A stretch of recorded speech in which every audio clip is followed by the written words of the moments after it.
Chapter 1126, Who Dares Challenge Me? 3. Boom.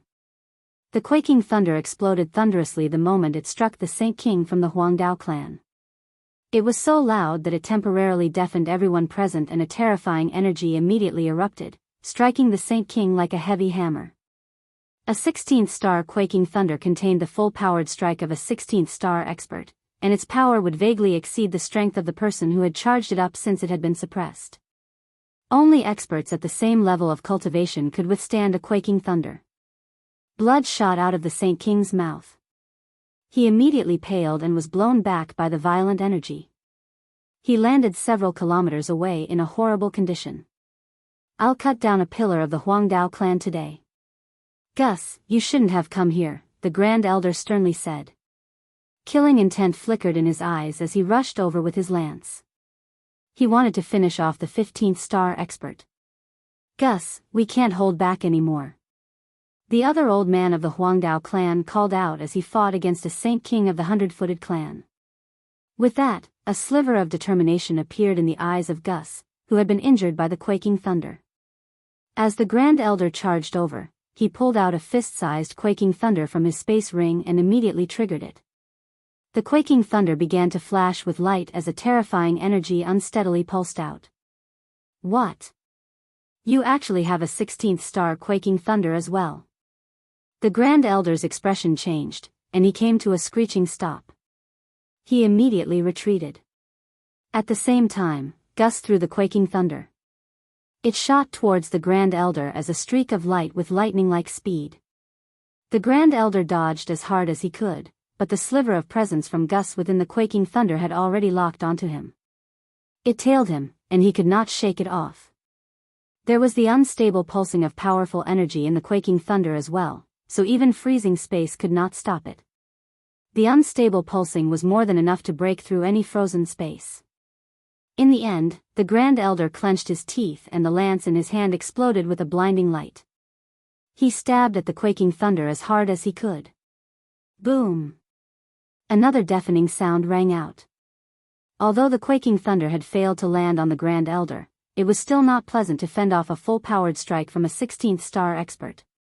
He became quite injured as residual blood clung to the side of his lips. Imperial Sword Chi. With a furious roar, the Saint King of the Huangdao clan stood up. The giant sword in his hand shined with a blinding light, illuminating the surroundings. It was as dazzling as the sun. At the same time, a pressure from the surroundings descended from the sky, falling onto the Grand Elder like a mountain. The Tian-level Saint technique of the Huangdao clan. The Grand Elder's face changed, and he became extremely stern. The Tian-level Saint techniques of the Sea Realm were equivalent to Saint-tier battle skills on the Tian-Yuan continent. This one was being cast by a Saint King, so the power was enough to completely annihilate the surroundings. Gus pointed with his sword and a golden sword chi immediately shot through the air with a terrifying force. It radiated with destructive energy as it flew toward the Grand Elder. The sword chi glistened with a golden light, dyeing the entire world a cold color. It possessed vast power and was almost unstoppable since it was filled with supreme force. The Grand Elder roared at the sky as his hair danced about despite the absence of wind. He immediately turned into a centipede-like sea beast that had several hundred feet. He was coated by a layer of pitch-black scales as 9 sharp spikes extended from his back. Suddenly, one of the spikes broke off and quickly shot at the golden sword chi. This was his greatest trump card. He had basically used a powerful attack by mutilating himself. Each spike was forged by his essence blood and was extremely powerful. They were much stronger than his own strength and could easily injure a Saint King that was 1 cultivation level higher. Although the Grand Elder of the 100-footed clan was a Saint King, he did not possess any Tian-level Saint techniques. All he could do was use something like this to face the attack head-on.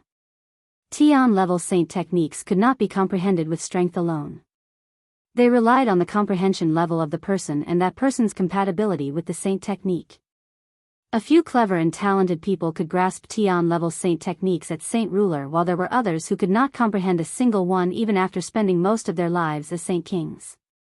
Creating Tian-level Saint techniques was even more difficult than comprehending one. Since ancient times, countless saint kings have appeared, but an extremely low number of them ever created a Tian-level saint technique. They could be described as virtually non-existent. The Imperial Sword Chi was a Tian-level saint technique near the stronger end, so its power was not something that the Grand Elder's trump card could rival.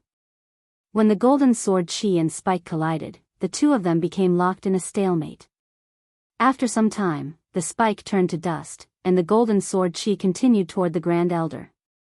The Grand Elder bellowed and another two spikes shot toward the Golden Sword Chi. The Sword Chi finally disappeared, in the end, after the 3 spikes. I'd like to see how many times you can block it. Imperial Sword Chi. Gus sneered and cast the Tian-level saint technique a second time. A Golden Sword Chi shot out again. Casting Tian-level saint techniques will exhaust you. I'd like to see how many times you can cast it. The Grand Elder did not give in and gave a cold response. Without any hesitation, he shot out another 2 spikes at the Sword Chi. After cutting down most of the Sword Chi's power, he dispersed the weakened Sword Chi with a full-powered attack in the end. He had now used 5 of his spikes, only 4 remained. The Grand Elder and Gus had already become fully drawn into the battle. They began to fight in an attempt to take each other's lives without holding anything back. Their battle was the most intense out of all the ones present. The other 2 Saint Kings from both clans had always been fighting while the Saint Rulers clashed with one another. Originally, the enmity between the Huangdao clan and Hundred-Footed clan was already irresolvable. Their 2 ancestors were currently in seclusion since they were heavily injured. Since the 2 parties had met, they naturally began to blaze with hatred and began to try to take each other's lives. Gus had already cast the Tian-level saint technique 4 times in a row. His heavy wounds deepened and rapidly worsened. He could not help but vomit a mouthful of blood. He was running out of power. The 100-meter-long Grand Elder had already used up all of his 9 spikes. He returned to human form and sneered with a pale face, "You've finally run out of power to cast your Tian-level saint techniques. You will die now." With that, the Grand Elder pulled out 3 quaking thunders from his space ring and threw them at Gus. These were 15th star quaking thunders. They were not as powerful as a 16th star quaking thunder, but they still could deal an attack from a 15th star expert. The heavily injured Grand Elder could no longer display his peak strength, so he could only make it up by using the quaking thunders. Gus. The other Saint King of the Huangdao clan called out. He wanted to help Gus, but he was obstructed by his opponent. He was unable to break free from the battle. With a massive explosion, Gus was reduced to a bloody mess. One of his arms had broken, and the jade bottle which contained the divine water shattered. All of the water inside splashed out, but it did not fall to the ground. Instead, it floated in the air, having broken into countless droplets, like rain, by the violent ripples of energy. The Grand Elder of the Hundred-Footed clan took advantage of this moment to attack again. His lance turned into a streak of silver light as he stabbed toward Gus' forehead. He wanted to wipe out Gus' soul. The other Saint King of the Huangdao clan roared out in sorrow, but he was in no situation to consider for others. All he could do was watch helplessly as Gus was killed. Killing off Gus, the Grand Elder immediately began to collect the scattered divine water, returning it all into a single jade bottle. Something suddenly happened. A middle-aged man silently appeared before the Grand Elder. He chopped off the Grand Elder's arm with the jade bottle and grabbed it before quickly retreating into the distance. Chapter 11:27. Who dares challenge me? 4. Something suddenly happened. A middle-aged man silently appeared before the Grand Elder. He chopped off the Grand Elder's arm with the jade bottle and grabbed it before quickly retreating into the distance. At a crucial moment, one of the Saint Kings, who had been spectating from afar, finally ran out of patience and decided to interfere. With his arms severed, the Grand Elder of the Hundred-Footed clan cried out miserably. He yelled furiously, "You must be sick of living for stealing something of our Hundred-Footed clan. We'll wipe out your entire clan." As he said that, he used his remaining arm to pull out 2 quaking thunders, and he threw them at the middle-aged man who had stolen the divine water of the world. They were all 15th star quaking thunders. Although the 100-footed clan had brought many quaking thunders with them this time, they only possessed one at the 16th star. The rest were all at the 15th star, so they were bluffing earlier. The Saint King who had stolen the divine water was at the 4th heavenly layer. He stood at the 15th star and was only a step away from the 16th. Unless he was caught off guard, it would be very difficult to injure him with 15th star quaking thunders. After setting off the quaking thunders from afar, he continued to flee into the distance without even looking back. My soul is injured and I need this divine water of the world to recover. Sir, you should give it to me. At this moment, a disheveled old man silently appeared. He just happened to block the middle-aged man. His shriveled hand gently shot out with a layer of energy.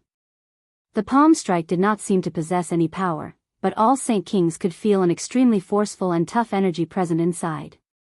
The middle-aged man's face grew cold. He hurled a punch with vast energy, striking the palm of the old man. However, he felt like he had hit cotton when his fist made contact. The supreme energy in his fist had nowhere to go. It had mostly been absorbed by the old man's palm strike, and after that, a brutal energy leaked out of the palm. It struck the middle-aged man and knocked him away, where his entire hand had almost been shattered. The heaven-ending palm. You're the tyrant of the West Sea, Nicholas. The middle-aged man's face slightly changed. Although they were at the same level of cultivation, the middle-aged man became extremely afraid. Nicholas was a famed expert. Not only was his cultivation method special, reaching the level where firmness existed within softness, he could display supreme battle prowess. He himself was an extremely powerful sea beast of antiquity as well, possessing extraordinary talent and great strength. There was even a rumor in the past that he had killed a 5th heavenly layer Saint King when he was only at the 3rd heavenly layer, causing countless people in the sea realm to fall into an uproar. His strength in the sea realm was basically unparalleled among people of similar cultivation levels. Since you know my name, why don't you leave behind the divine water? Nicholas asked with a husky voice. You're renowned in the West Sea.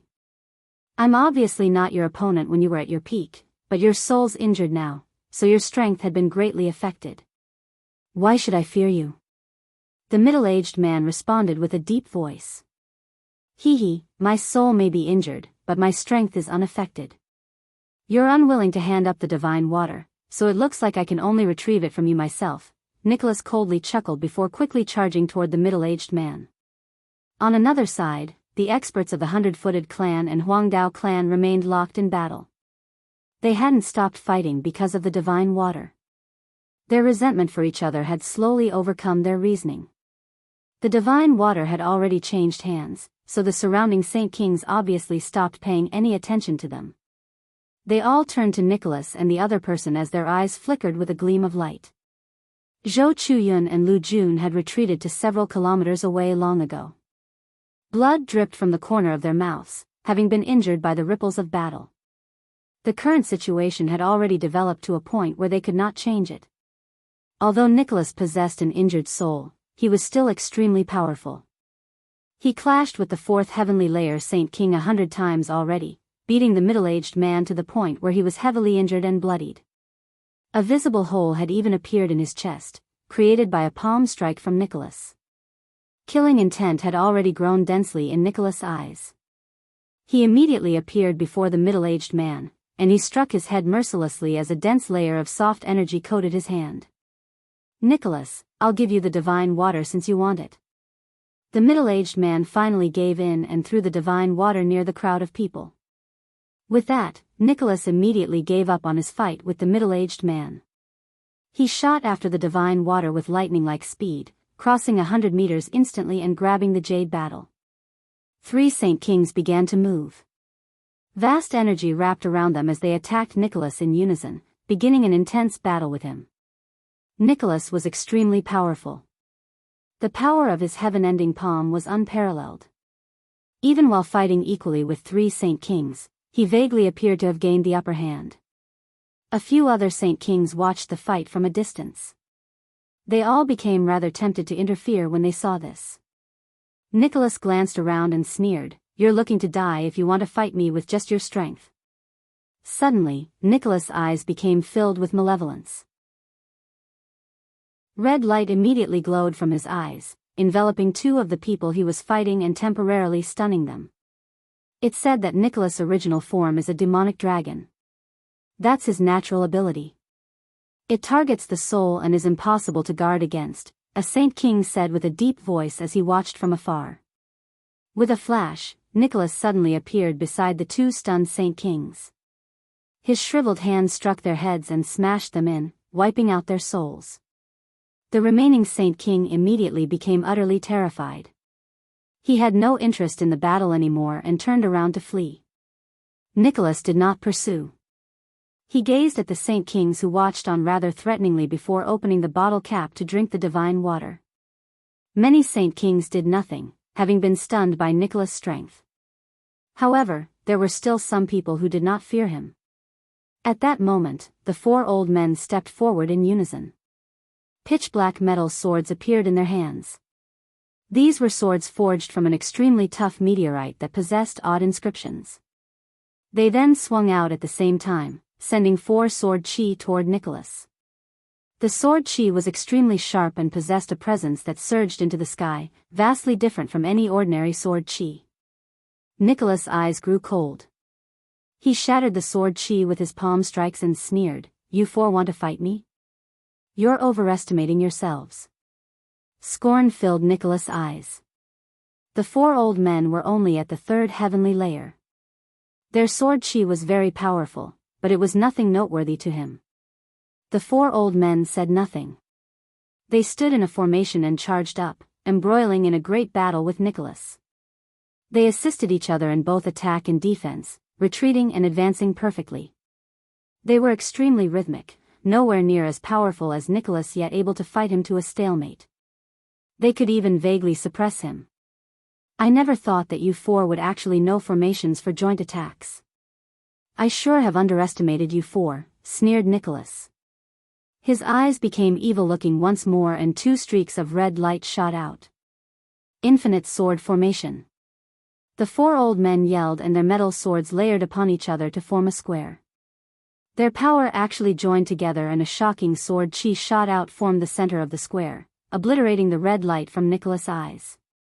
It continued toward Nicholas without weakening at all. Nicholas dodged the energy that was enough to destroy soul attacks. He stared at the four old men in disbelief and involuntarily cried out, "How is this possible? Your sword chi can repel my innate ability." Nicholas' innate ability was an attack that targeted the soul. It could catch people off guard, and in so many years of life and death battles, he would always use his innate ability to turn the tides. He had never suffered defeat. He had fought many battles against people with much greater cultivation than him and had killed so many experts who were stronger than him just with his innate talent. There was no one who could come out unscathed from the ability. The four old men remained cold and silent. They looked at one another and immediately changed their formation. They encircled Nicholas from four different locations and all launched an attack with their full power at Nicholas. They actually forced him to retreat, and soon many vicious slashes littered his body. Nicholas also used everything he had. Surging energy leaked out of his body, but whenever he wanted to use his full strength to kill off one of them, the three others would strike out with a fatal attack, forcing him to give up on the offense and take up the defense. It was extremely annoying for him. This is a very powerful sword formation. Some of the Saint Kings in the distance saw through the attacks and cried out in surprise. The sword formation is extremely profound. If they didn't have the sword formation, it would have been impossible for the four of them to fight Nicholas even-handedly. "Nicholas is a sea beast of antiquity who has killed people above him before after all," said the bloodied, middle-aged man. He was the same person who had stolen the divine water of the world and then had been injured by Nicholas. "Supreme sword formation." One of the four old men cried out. They worked together very succinctly, pulling back their swords in unison. A powerful sword formation radiated from their bodies before surging into the sky.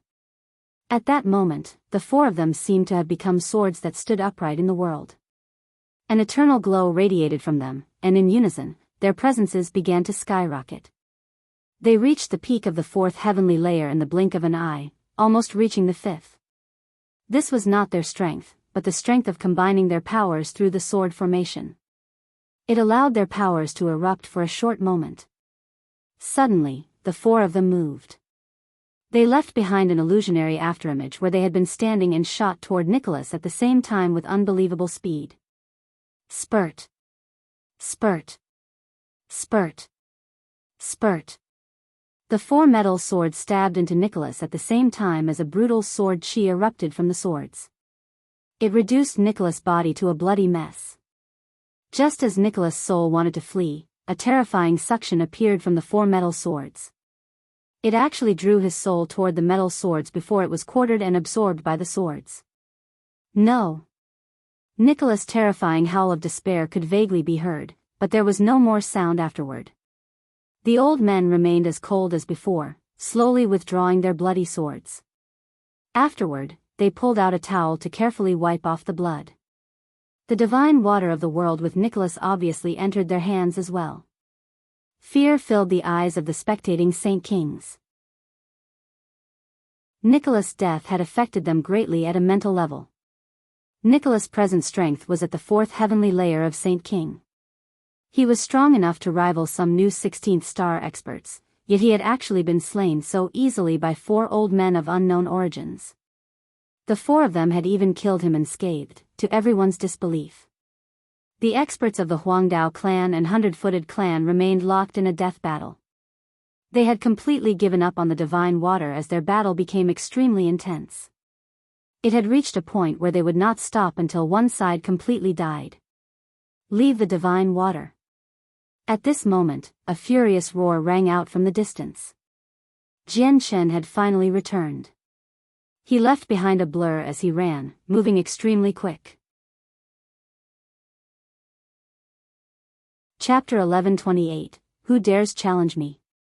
5. Jian Chen shot over from the distance as his presence surged into the sky, causing the air to tremble.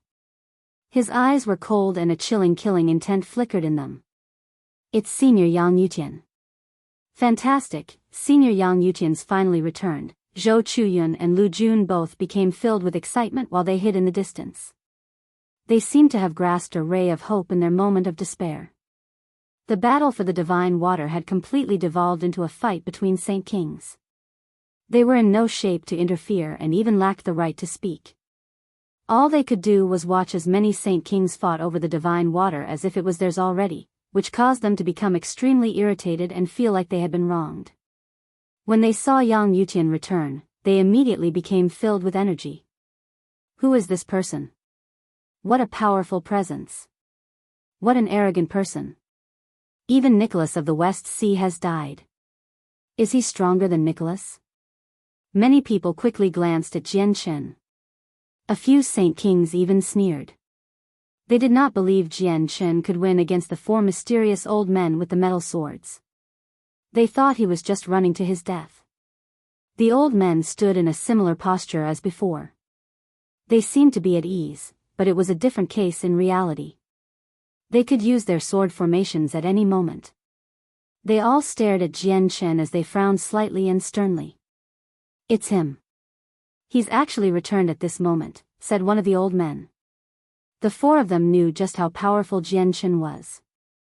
He dared to venture into the mountains of the sleeping dragon all by himself and managed to kill one of the most powerful existences on the peak. He was far beyond what they could deal with. The sword formations used together by the four of them were very powerful, but they were not strong enough to defeat people who were far more powerful than them.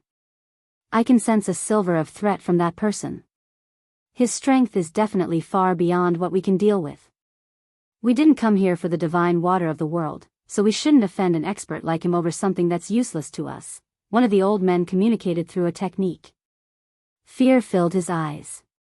After killing Nicholas, the four of them had subconsciously become the most powerful group present. The divine water of the world was with them now, so they obviously became the center of attention for many people. Many of them watched Jian Chen with a sneer. They seemed to have already witnessed the moment Jian Chen died to the four metal swords. After all, even Nicholas, who could battle fifth heavenly layer Saint Kings, was dead. They did not doubt the four old men at all, and once they used their powerful sword formations, they could rival experts of the 6th heavenly layer. Jianchen quickly approached the area. He glanced around before locking onto the 4 old men who possessed the divine water of the world. He strode for them. His presence was pressing, and with every step, it would constantly increase. Senior Yang Yutian, you've finally returned. The divine water of the world would have been taken away by them if you hadn't returned. Zhou Chuyun and Lu Jun ran over obsequiously and followed Jianchen like servants. They were in high spirits and smiles plastered their faces. Jianchen coldly stared at the 4 old men and said, I spent so much effort to lead away those 2 feral beasts at the peak of the 16th star, so the divine water didn't end up with them. It sure was easy for you to take advantage of others' work. A spectating Saint King immediately broke into laughter when he heard what Jianchen had said. He mocked, Brat, aren't you going a little too far with your jokes? Do you really have the ability to lead away 2 peak 16th star beasts? Jianchen's presence was powerful, but it was only at the 3rd heavenly layer of Saint King without the Emperor armament. Many Saint Kings obviously saw his strength since he was not hiding it, so they did not treat him with any importance. Only the 4 old men were exceptions. They weren't tricked by the strength Jianchen currently displayed. He's still a little off from the peak of the 15th star. He's not even as great as me. Brat, let me witness your supreme techniques and see just what you used to lead away those 2 16th star beasts, sneered a man who seemed to be in his 20s. He was very burly, like a huge bear. He was 4 meters tall and his eyes were filled with scorn. A huge, 2-headed axe appeared in his hand, and then he swung it. The axe immediately began to expand, becoming 100 meters long instantly. It traveled toward Jianchen's head with an almost unstoppable force. You dare to be arrogant even when you're just at the 4th heavenly layer. You're courting death. Jianchen coldly said. The Emperor armament immediately appeared in his hand. Swinging out, he used his sword, which was a little over a meter long, to receive the 100-meter-long axe. The 2 weapons that did not match in size collided in the air. With a boom, the axe was actually sent flying by Jianchen's sword, breaking free from the man's grasp. The supreme force actually shook the man's hand numb after passing through the axe, and he stumbled a few steps back. Many people's mouths were agape once they registered what had happened. It was unbelievable. The burly man was at the peak of the 15th star, yet he could not even withstand a single blow. The man had attacked with everything he had, and it would have been very difficult for Saint Kings at the 3rd heavenly layer to receive. As a result, Jianchen did not plan on letting him go. He coldly stared at the man and took a step forward, reappearing 100 meters away. He seemed to have arrived before the man instantaneously as he thrust the Emperor armament toward the man's head. The man was surprised. Jianchen's attack was just too fast, so fast he could not dodge. He immediately roared and a shield completely condensed from energy appeared in front of him. The Emperor armament struck the shield and the shield immediately shattered. The Emperor armament passed through it like a hot knife through butter, stabbing through the man's head under his terrified gaze. His soul was wiped out then and there. A 4th heavenly layer Saint King had actually been killed in a single attack. Without any doubt, the Saint King had become the one who had died the quickest. Jianchen pulled out the Emperor armament like it was nothing. Blood dripped from the sharp tip of the sword as he coldly looked around. He emotionlessly said, "Is there anyone else who wants to challenge me? Come at me." All the spectating Saint King's expressions changed with that. They all took a few steps back. At that moment, their opinions of Jianchen finally changed. Shock flooded their faces as their gazes became filled with fear. They dared not meet Jianchen's eyes. The battle between the 100-footed clan and Huangdao clan stopped as well because of the changing situation. They all stared at Jianchen in shock as deep fear appeared in their eyes. Zhou Chuyun wiped away the blood from the corner of his mouth. He pointed at the Saint Kings and complained about them, reporting everything that had happened before. No, that was definitely not the case. Senior, it was all a misunderstanding before, and we didn't touch your people. I hope you can verify that, a skinny old man hurriedly explained. He would definitely not admit what he had said before, and the other Saint Kings all hurried to explain themselves as well. None of them dared to show any arrogance after personally witnessing Jian Chen's strength. Where did the wounds on the two of you come from? Jian Chen turned around and asked. From the ripples of battle. Zhou Chuyun and Lu Jun became rather red in the face, feeling embarrassed. Jian Chen did not delve into the matter. Instead, he turned to the four old men and killing intent flickered in his eyes. The water was taken by us from Nicholas of the Four Seas. If we didn't stop him, he probably would have ingested it long ago, said the old man who held the divine water of the world. Afterward, he tossed the jade bottle to Jian Chen without any unwillingness. Jian Chen caught the battle before glancing over the metal swords used by the old men. A sliver of light flickered through the depths of his eyes as he committed them to memory. After that, he opened the bottle cap to check and found that the water had indeed remained the same. Jian Chen put the bottle away before giving an order to Zhou Chuyun, call Zhou Lin and the others. We're leaving. Zhou Chuyun immediately went to find Zhou Lin and the others. The Heaven Saint Masters were very smart. As soon as they noticed something was wrong with the situation, they fled 20 kilometers.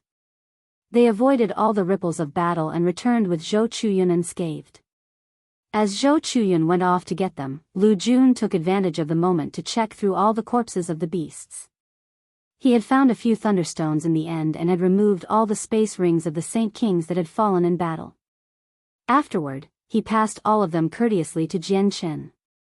The surrounding Saint Kings could only watch as Lu Jun removed all the space rings. Although they were tempted, they did nothing. Jian Chen left with the people of the Blue Sky Adventurers, leaving behind a large group of people who had failed to obtain the divine water of the world. They still stood there, mouths agape. The four old men stared deeply at Jian Chen's back as he walked away. Only when Jian Chen had completely disappeared from their vision did they look at each other.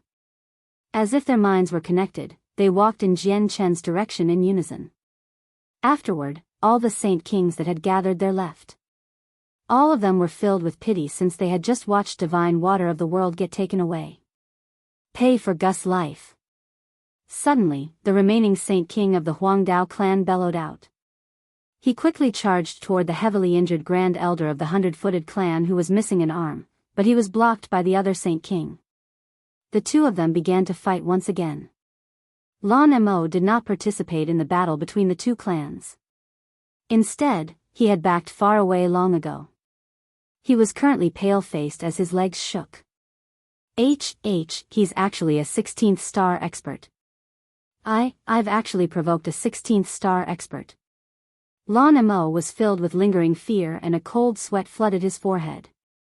Only now did he understand exactly what he had provoked. A 16th star expert was an existence that could easily wipe out his entire clan. It's fortunate that expert isn't petty. Lan Mo felt lucky as he thought to himself. Young Master Lan Mo, I seem to have forgotten about you. At this moment, a cold voice rang from afar. Lan Mo immediately gave a violent jolted when he heard the terrifyingly familiar voice. He turned around in fear. All he saw was Jian Chen, Zhou Chuyun, and the others. They had actually turned around and were making their way to him. Senior, at this moment, Lan Mo dared not to be prideful anymore. The arrogance he had displayed in Divine City had vanished long ago. He wanted to apologize, but he could not help but tremble under Jian Chen's sharp and cold glare. He did not even have the courage to speak. I had spared your life before, but you did not repent or change.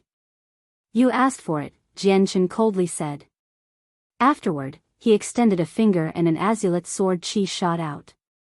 It pierced Lan Mo's forehead and wiped out his soul. He then turned around and walked off. Lu Jun quickly scurried over to his corpse and removed the space ring on his finger before immediately chasing after Jian Chen. Chapter 1129, Information on the Spirit. Jian Chen walked around the divine realm aimlessly with Zhou Chuyun and the others. They had no plans of leaving.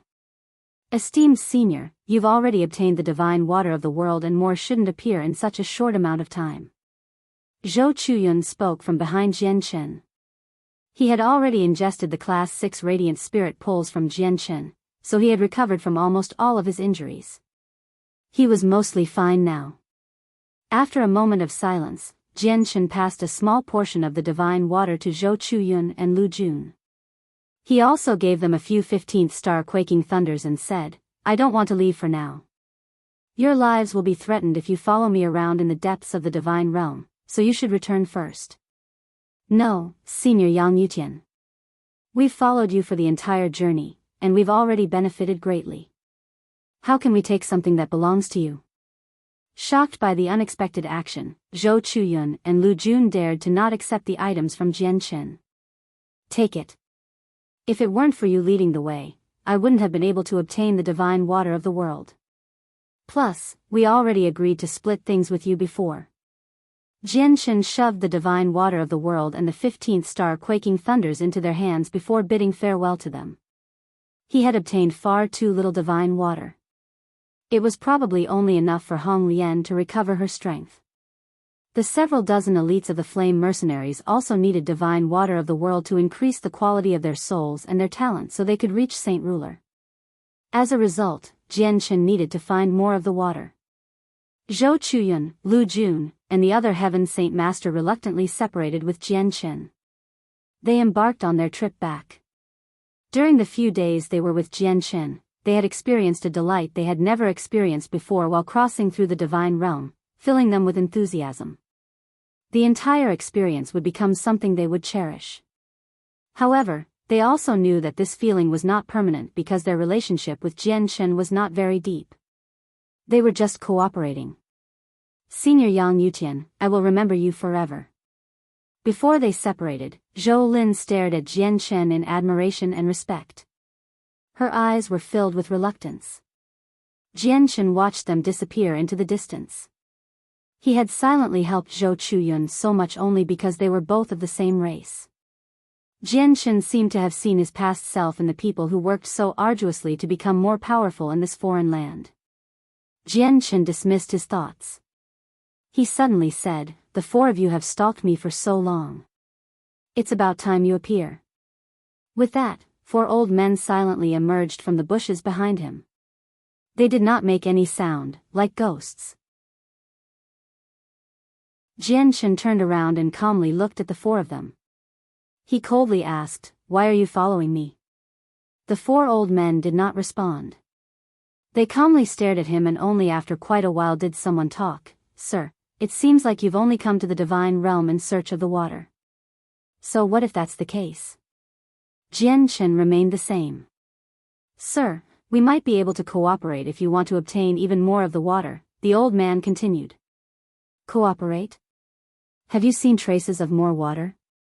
A gleam of light flashed through Jian Chen's eyes and his interest was immediately piqued. We haven't seen other traces, but we know the source, said an old man. What? The source of the divine water? Jian Chen was shocked. He could no longer keep his composure. Tell me what the source is like. Many years ago, we once ventured into the depths of the divine realm and caught sight of a lake bathed in rainbow light from afar. Divine water of the world poured out endlessly from the middle and most of it dropped into the lake. Only a very little amount hovered above the lake, floating about aimlessly through the entire divine realm, said the old man. He did not give any information as to where the lake was. A lake that shines with the colors of the rainbow. Is that the Spirit Sea?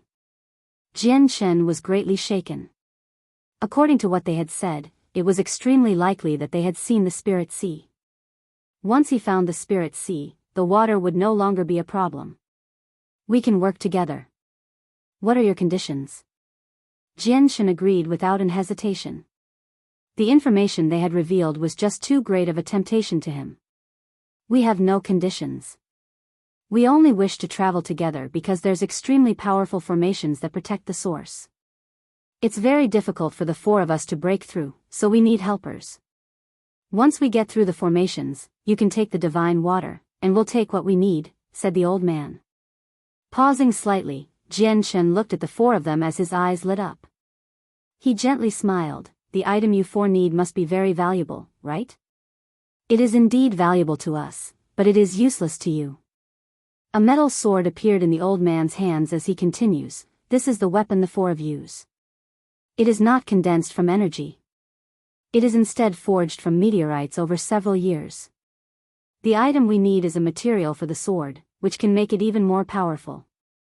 Jian Shen stared fixedly at the metal sword.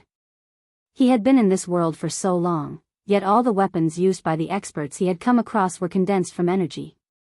Even Emperor armaments were the same. They were the solidification of energy, yet the four old men actually used metal swords as their weapons, clearly misfits compared to the rest of the world. Quite an extraordinary metal sword, I can actually feel the souls of many living beings in it, Jian Shen praised. The four old men before him were not simple. They took a different path of cultivation, which could be understood just from their weapons. Jian Shen agreed with the four old men. He was very curious about their cultivation method, but he did not ask about it so boldly. Everyone had their secrets. The four old men lead the way, bringing Jian Shen in the direction of the source. After a conversation, Jian Shen had learned their names. They were very odd names, Ada, Air, Asen and ACI. These were their real names. At the start of names is usually used for a nickname, such as calling a character both you and I know, Changyanghu, as Ahu. The other parts of their names, after the apostrophe, compounds the strangeness because it basically means 1, 2, 3, and 4. Jian Shen had even learned that the four of them were actually brothers with the same parents. The three middle-aged men Jian Shen had killed in the cave a few days before were not connected to the four of them at all. They were only followers they had come across by chance. Jian Shen and the four of them did not discuss many things in detail. They were silent people and did not have much to say, always maintaining a cold face. Roar. Suddenly, an earth-shaking roar rang out. It caused the ground to shake as a 100-meter-tall ape with an axe on its shoulder furiously charged at Jian Shen. Jian Shen's face slightly changed. He said, "He's coming for me. I never thought he'd still be able to find me. Let's go." With that, Jian Shen and the four old men quickly ran off. They pushed their speed to the limit, throwing off the ape very soon. The ape's one of the most powerful existences in the divine realm. It's reached the 16th star and possesses extremely terrifying power, but fortunately, speed is his weakness, or we'd be in deep trouble, Ada said with a deep voice as fear appeared in his eyes. He understood the situation of the divine realm extremely well. However, the ground far away began to tremble again without much time. The huge ape had actually caught up again. Without any choice, the five of them began to run once again, shaking off the huge ape. This time, they stopped after running over 100 kilometers. ACI could not help but ask, "Yang Yutian, how did you provoke that ape? Why is it sticking to you and unwilling to let you go?" The four of them looked at Jian Shen. They felt victimized. They had done nothing at all, yet they had to suffer with Jian Shen and face the pursuit of a terrifying ape. "Before you started fighting over the divine water, I took away their child. Their child must have returned to them already. I just never thought that the ape would harbor resentment and would keep chasing after me," replied Jian Shen. The four old men looked at each other. They needed to hand it to Jian Shen for recklessly taking away the child of the two apes. Asen pulled out a bag of powder from his space ring. He said, "This is the powdered bones of feral beasts from the divine realm. Sprinkle it over you, and it should cover your scent. It'll prevent the ape from smelling you." Jian Shen accepted the powder with doubts. After a quick examination, he gently picked up a little of it and sprinkled it over him after confirming there was nothing wrong with it. He soon realized that Asen's bone dust really was effective. The ape had indeed stopped pursuing after Jian Shen had sprinkled the powder on him. The sense of smell of these beasts is very sensitive. The bone powder can only cover our sense temporarily. It won't hide us completely from the feral beasts, so we need to erase our presence as we travel and alert fewer beasts. The road ahead is relatively long. Very few people come to these depths to cull the feral beasts, so many extremely powerful existences have appeared after some time. They're very hard to deal with, explained Ada as he carefully made his way to the very depths with Jian Chen. The four of them had clearly entered the depths often. They possessed an extremely great understanding of the place.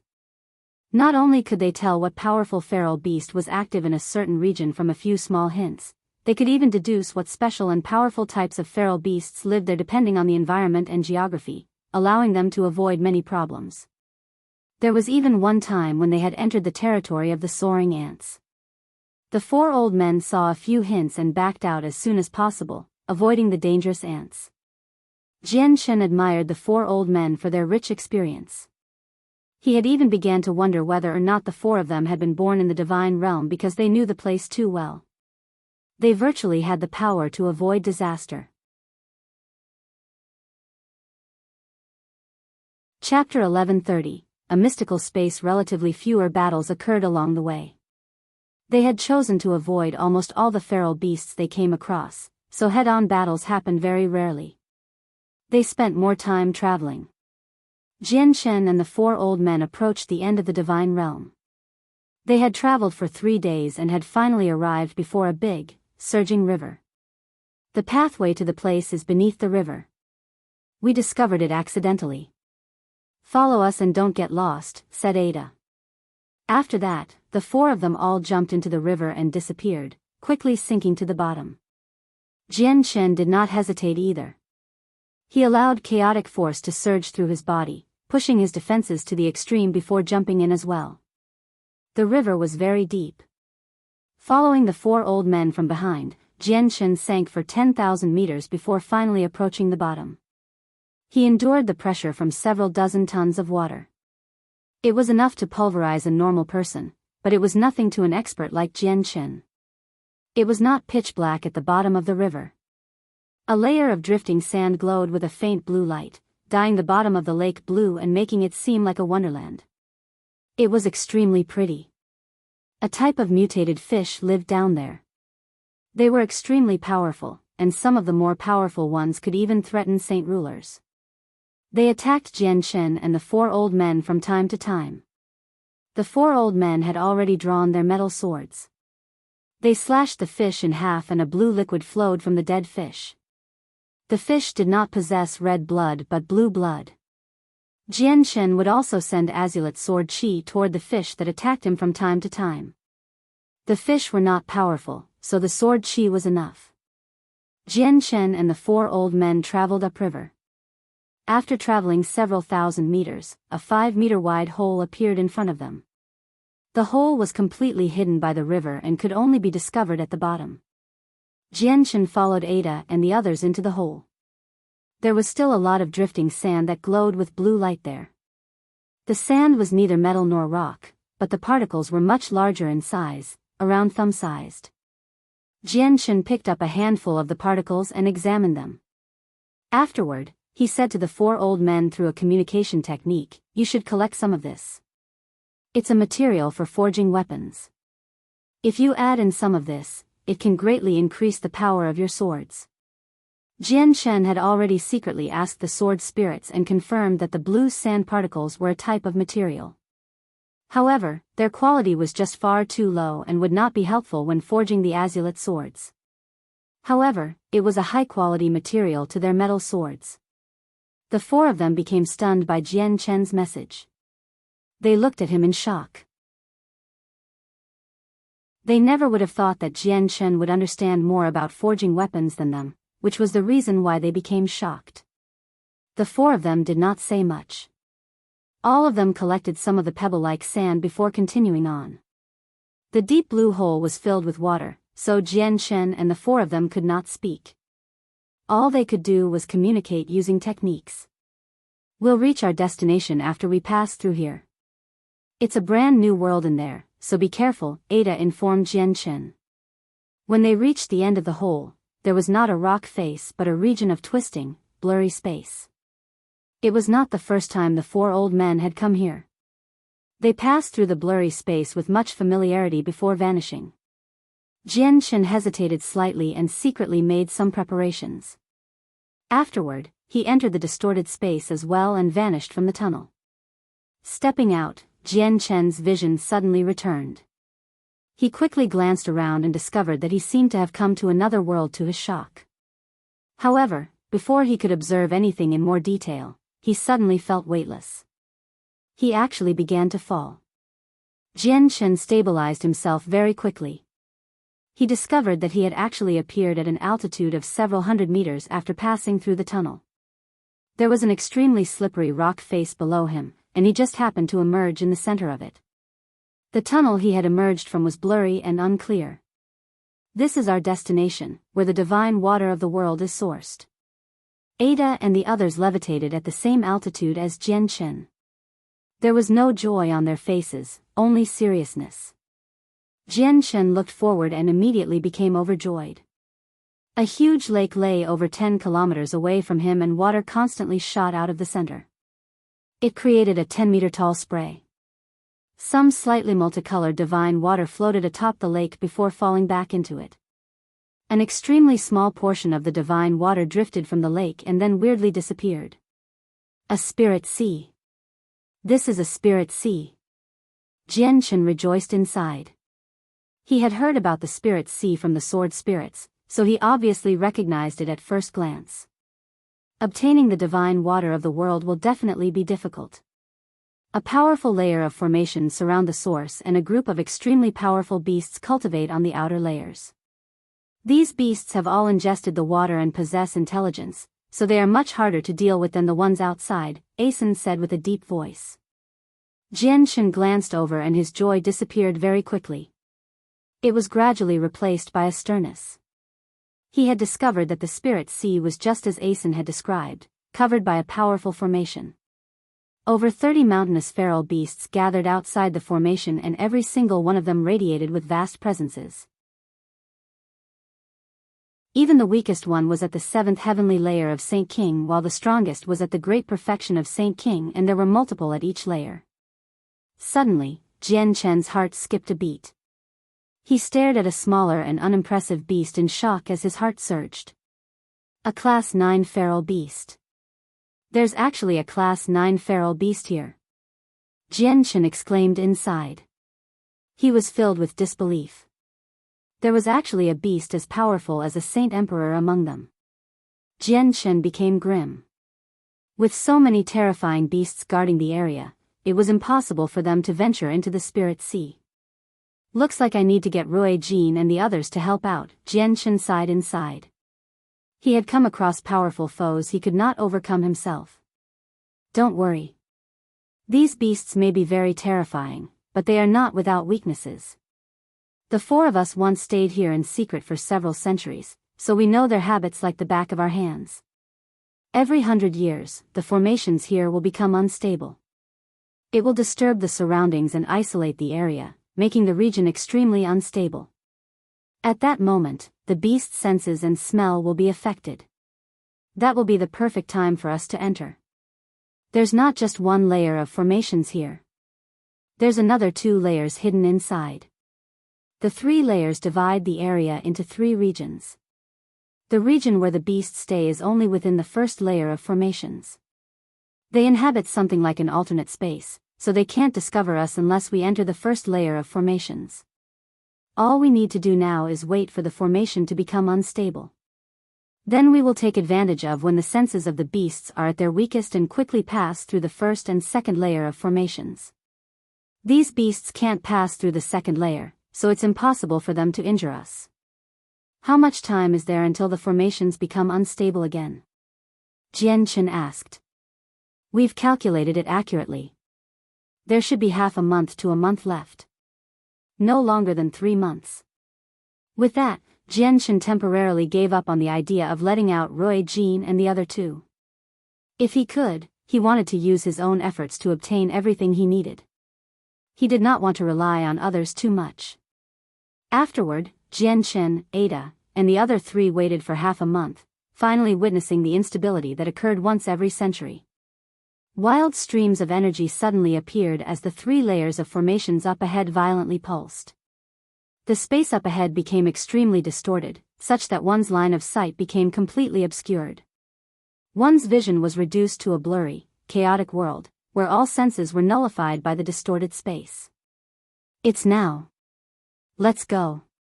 Ada yelled out and quickly charged toward the formations with his 3 brothers. The instability of the formations would not last long, so they did not have much time. They needed to use every single second they had. Jian Qin used the illusory flash to tail them closely. They crossed over 10 kilometers in the blink of an eye, quickly approaching the first layer of formations.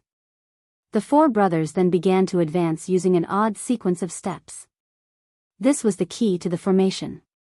It had been invented by the 4 of them after years of intensive study. Jian Shen had been warned long ago. He did not recklessly charge around as he entered the formation, and instead he followed the 4 brothers' rhythmic pace. In the end, they passed into the first region of space without any obstructions, entering the same world as the beasts.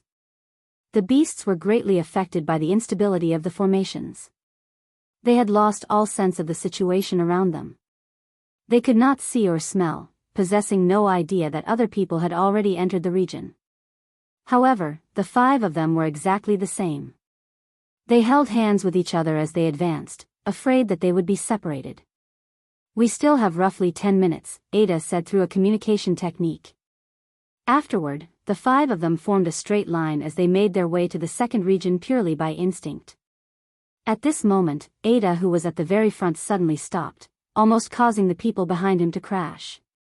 A thunderous roar rang out from ahead soon after, causing the entire place to shake. Shit, I've collided with a beast. Ada could not help but swear. Everyone was affected by the distortion of space, so they could not see anything at all. They had determined their route outside, so once they deviated even slightly, it would be very easy for them to collide with a beast. All of their expressions changed before they immediately traveled around the beast they could not see. They continued to run to the second region since they would be safe once they entered it. Furious roars rang out behind them as the ground constantly trembled, causing the space to distort even more violently. The beast that Ada had crashed into before had already gained self-consciousness and was fairly intelligent. It immediately reached the conclusion that outsiders were intruding and became angered. Violent attacks began to permeate the first region. The beast had begun to attack the surrounding area extensively in attempt to find the intruders. Some of its attacks struck the first and second layers of the formation, causing them to violently pulse. The furious roars of the beast shook the earth.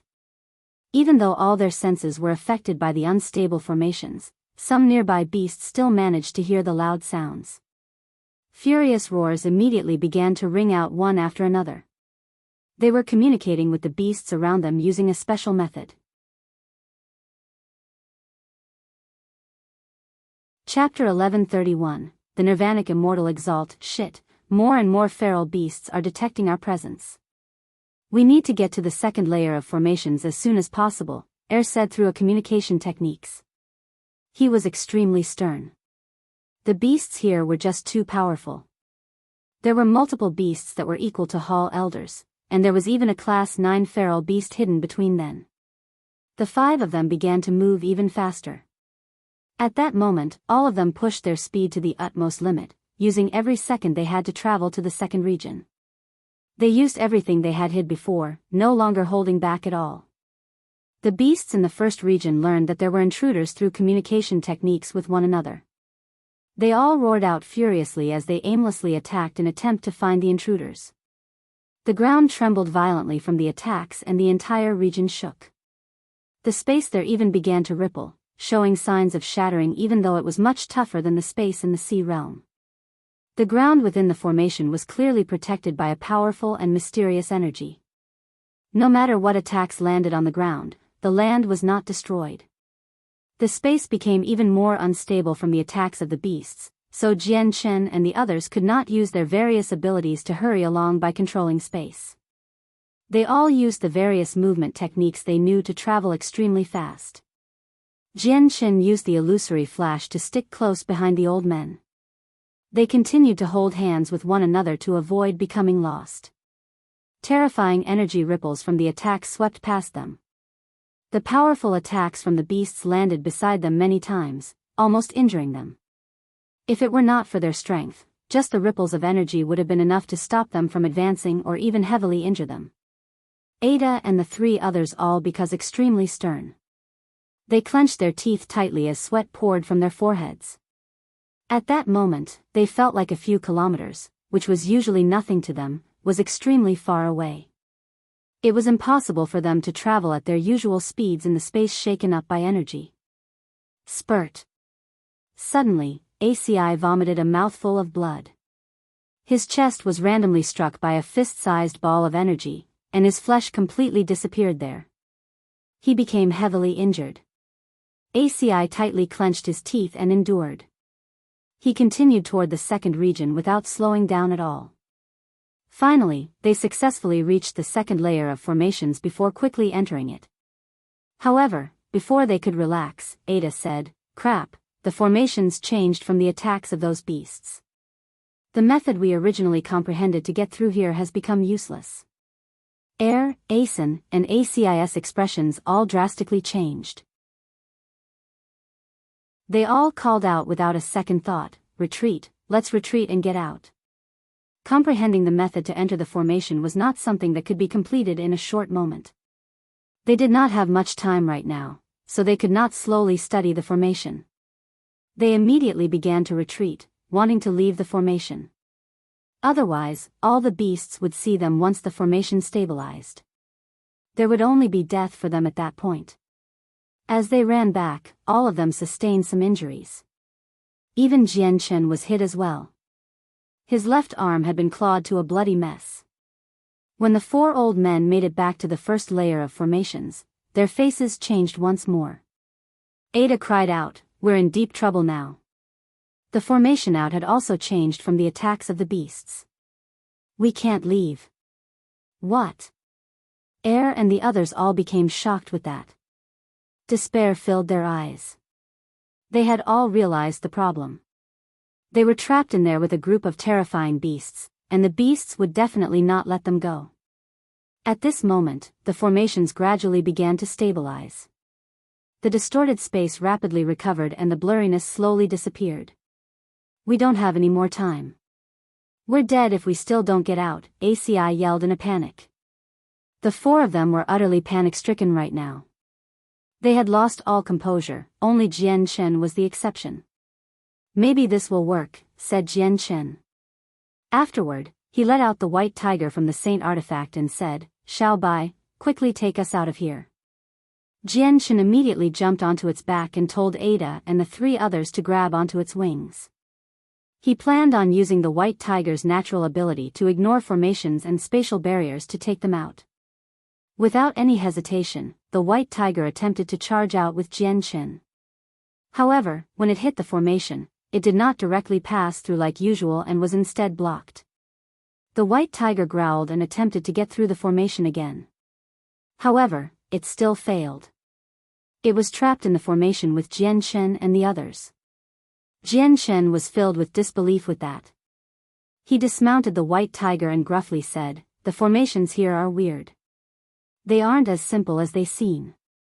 As he said that, he sent the white tiger back into the saint artifact. The formations finally stabilized while they tried to leave with the white tiger. All of them were exposed to the beasts. Roar. With an earth-shaking roar, all the eyes of the beasts became bloodshot. They became filled with a ruthless bloodlust. Although they all possessed intelligence, the bloodthirsty instinct within them remained. Several beasts immediately began to attack Jian Chen. The weakest was at the 7th heavenly layer of Saint King, and there was even one at the 9th heavenly layer that charged over. The feral beasts all varied in appearance. Some were like large cats while others seemed to be the amalgamation of several animals. It was impossible to name them. Jian Chen drew his emperor armament and charged at the beasts. Ada and the three others also quickly formed a sword formation to fend off the beasts, but the disparity between their strength was just far too great. Although their sword formations were very strong, they were still not strong enough to defend against a single swipe from many of the beasts. They all were thrown back as they vomited blood. Ada's entire arm had been crushed and pulled off by the jaws of a beast.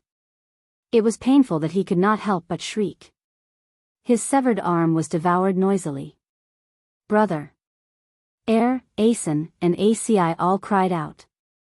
They knew that it would be very difficult for Ada to recover his severed arm since there was no medicine that could regrow limbs. Quick, use the final forbidden technique and flee. We can't stay here, or we'll end up dead for sure, Ada called out as he resisted the pain. His voice was extremely hoarse. Afterward, he turned to Jian Chen and said, Brother Yang Yutian, forgive us. We'll be leaving first. I hope we can meet again in the future. With that, the four of them immediately gathered together in a weird formation. They placed their swords horizontally against their chests and chanted, Of the vast world, all is one. With the Nirvanic sword formation, only we are supreme. With the four swords as one, all shall be destroyed. With their chant, the four metal swords immediately began to shine with blinding light. At that moment, the light from the four swords bonded together before enveloping the four of them and surging into the sky. They vanished at that very moment. In the blink of an eye, only Jian Chen was left in the formation, stuck in a difficult battle against the beasts. Jian Chen already knew that he had no other choice now. There was no hope of victory at all just by himself, so he immediately stopped holding back and released Rui Jin, Heiyu, and Hong Lian from the Saint artifact. The three of them did not need an explanation from Jian Chen. They understood the situation just from a single glance. Rui Jin said, Let us deal with the trouble here. Rui Jin gazed past the many beasts and locked onto the 2-meter-long, tiger-like beast in the distance. His eyes began to shine with interest and the Sacred Dragon's sword and Sacred Dragon's armor appeared at the same time. He equipped the armor and charged at the Class 9 feral beast with the sword. At the same time, Heiyu donned his origin energy armor. He drew his machete and split the 9th heavenly layer feral beast Jian Chen was fighting into two. Weapons with origin energy were just far too powerful. Just a single strike was life-threatening, so the beast immediately met its end.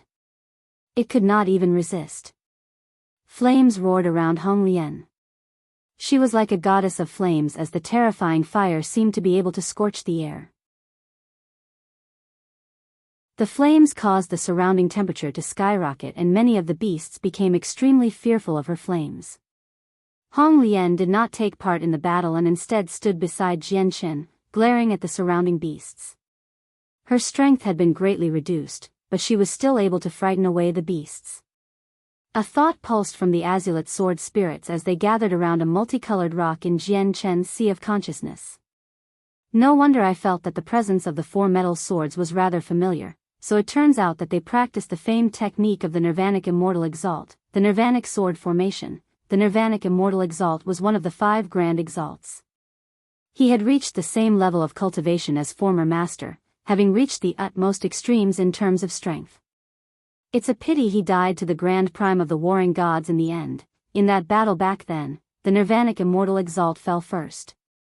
His 4 swords shattered and their sword spirits dispersed. Afterward, our original swords shattered as well. We managed to survive in the end and were born from Yin Yang Qi and are blessed by the world, but our vitality was greatly weakened as well. The Nirvanic Immortal Exalt always moved by himself. He never had a disciple, so it's fortunate that his famed technique was not lost after his death. Though, it's a pity that the 4 of them haven't seemed to obtain the full cultivation method and their swords are too low quality. Otherwise, the force of the Nirvanic sword formation would never have been so puny.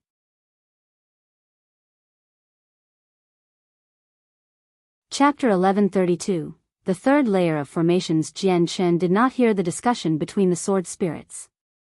He had placed all his attention on Rui Jin, Heiyu, and Hong Lian. Even Saint Emperors would struggle to injure Heiyu and Rui Jin once they had equipped their origin energy armor. Their origin energy weapons allowed them to use attacks on the level of Saint Emperors, so their battle prowess was extremely frightening. They were basically 2 real Saint Emperors. Rui Jin fought the Class 9 feral beast all by himself. Their fight was devastating as terrifying energy rammed into the formations on their sides, but the formations only trembled slightly and did not break. What was even more unbelievable was that their fight actually failed to cause any damage to the ground. The invisible energy that protected the land was just far too incredible. The Class 9 feral beast had awakened intelligence long ago. It had grasped Saint Emperor abilities after many years of cultivation, so it was very powerful. It was equally matched with Ruo Jin, but it feared Ruo Jin's sacred dragon sword very much. It always dodged and never dared to take it head-on. Origin energy was a type of energy at a whole different level. It was far more powerful than the energy of Saint Emperors, so it would pose great harm to Saint Emperors. When the Path Lord of Carnal Desires and the two Saint Emperors of the Beast God continent clashed with Ruo Jin and Heiyu, none of them dared to take the origin energy attacks head-on. That origin energy was something that Saint Emperors feared very much. Heiyu charged at the beasts with his machete and started a massacre.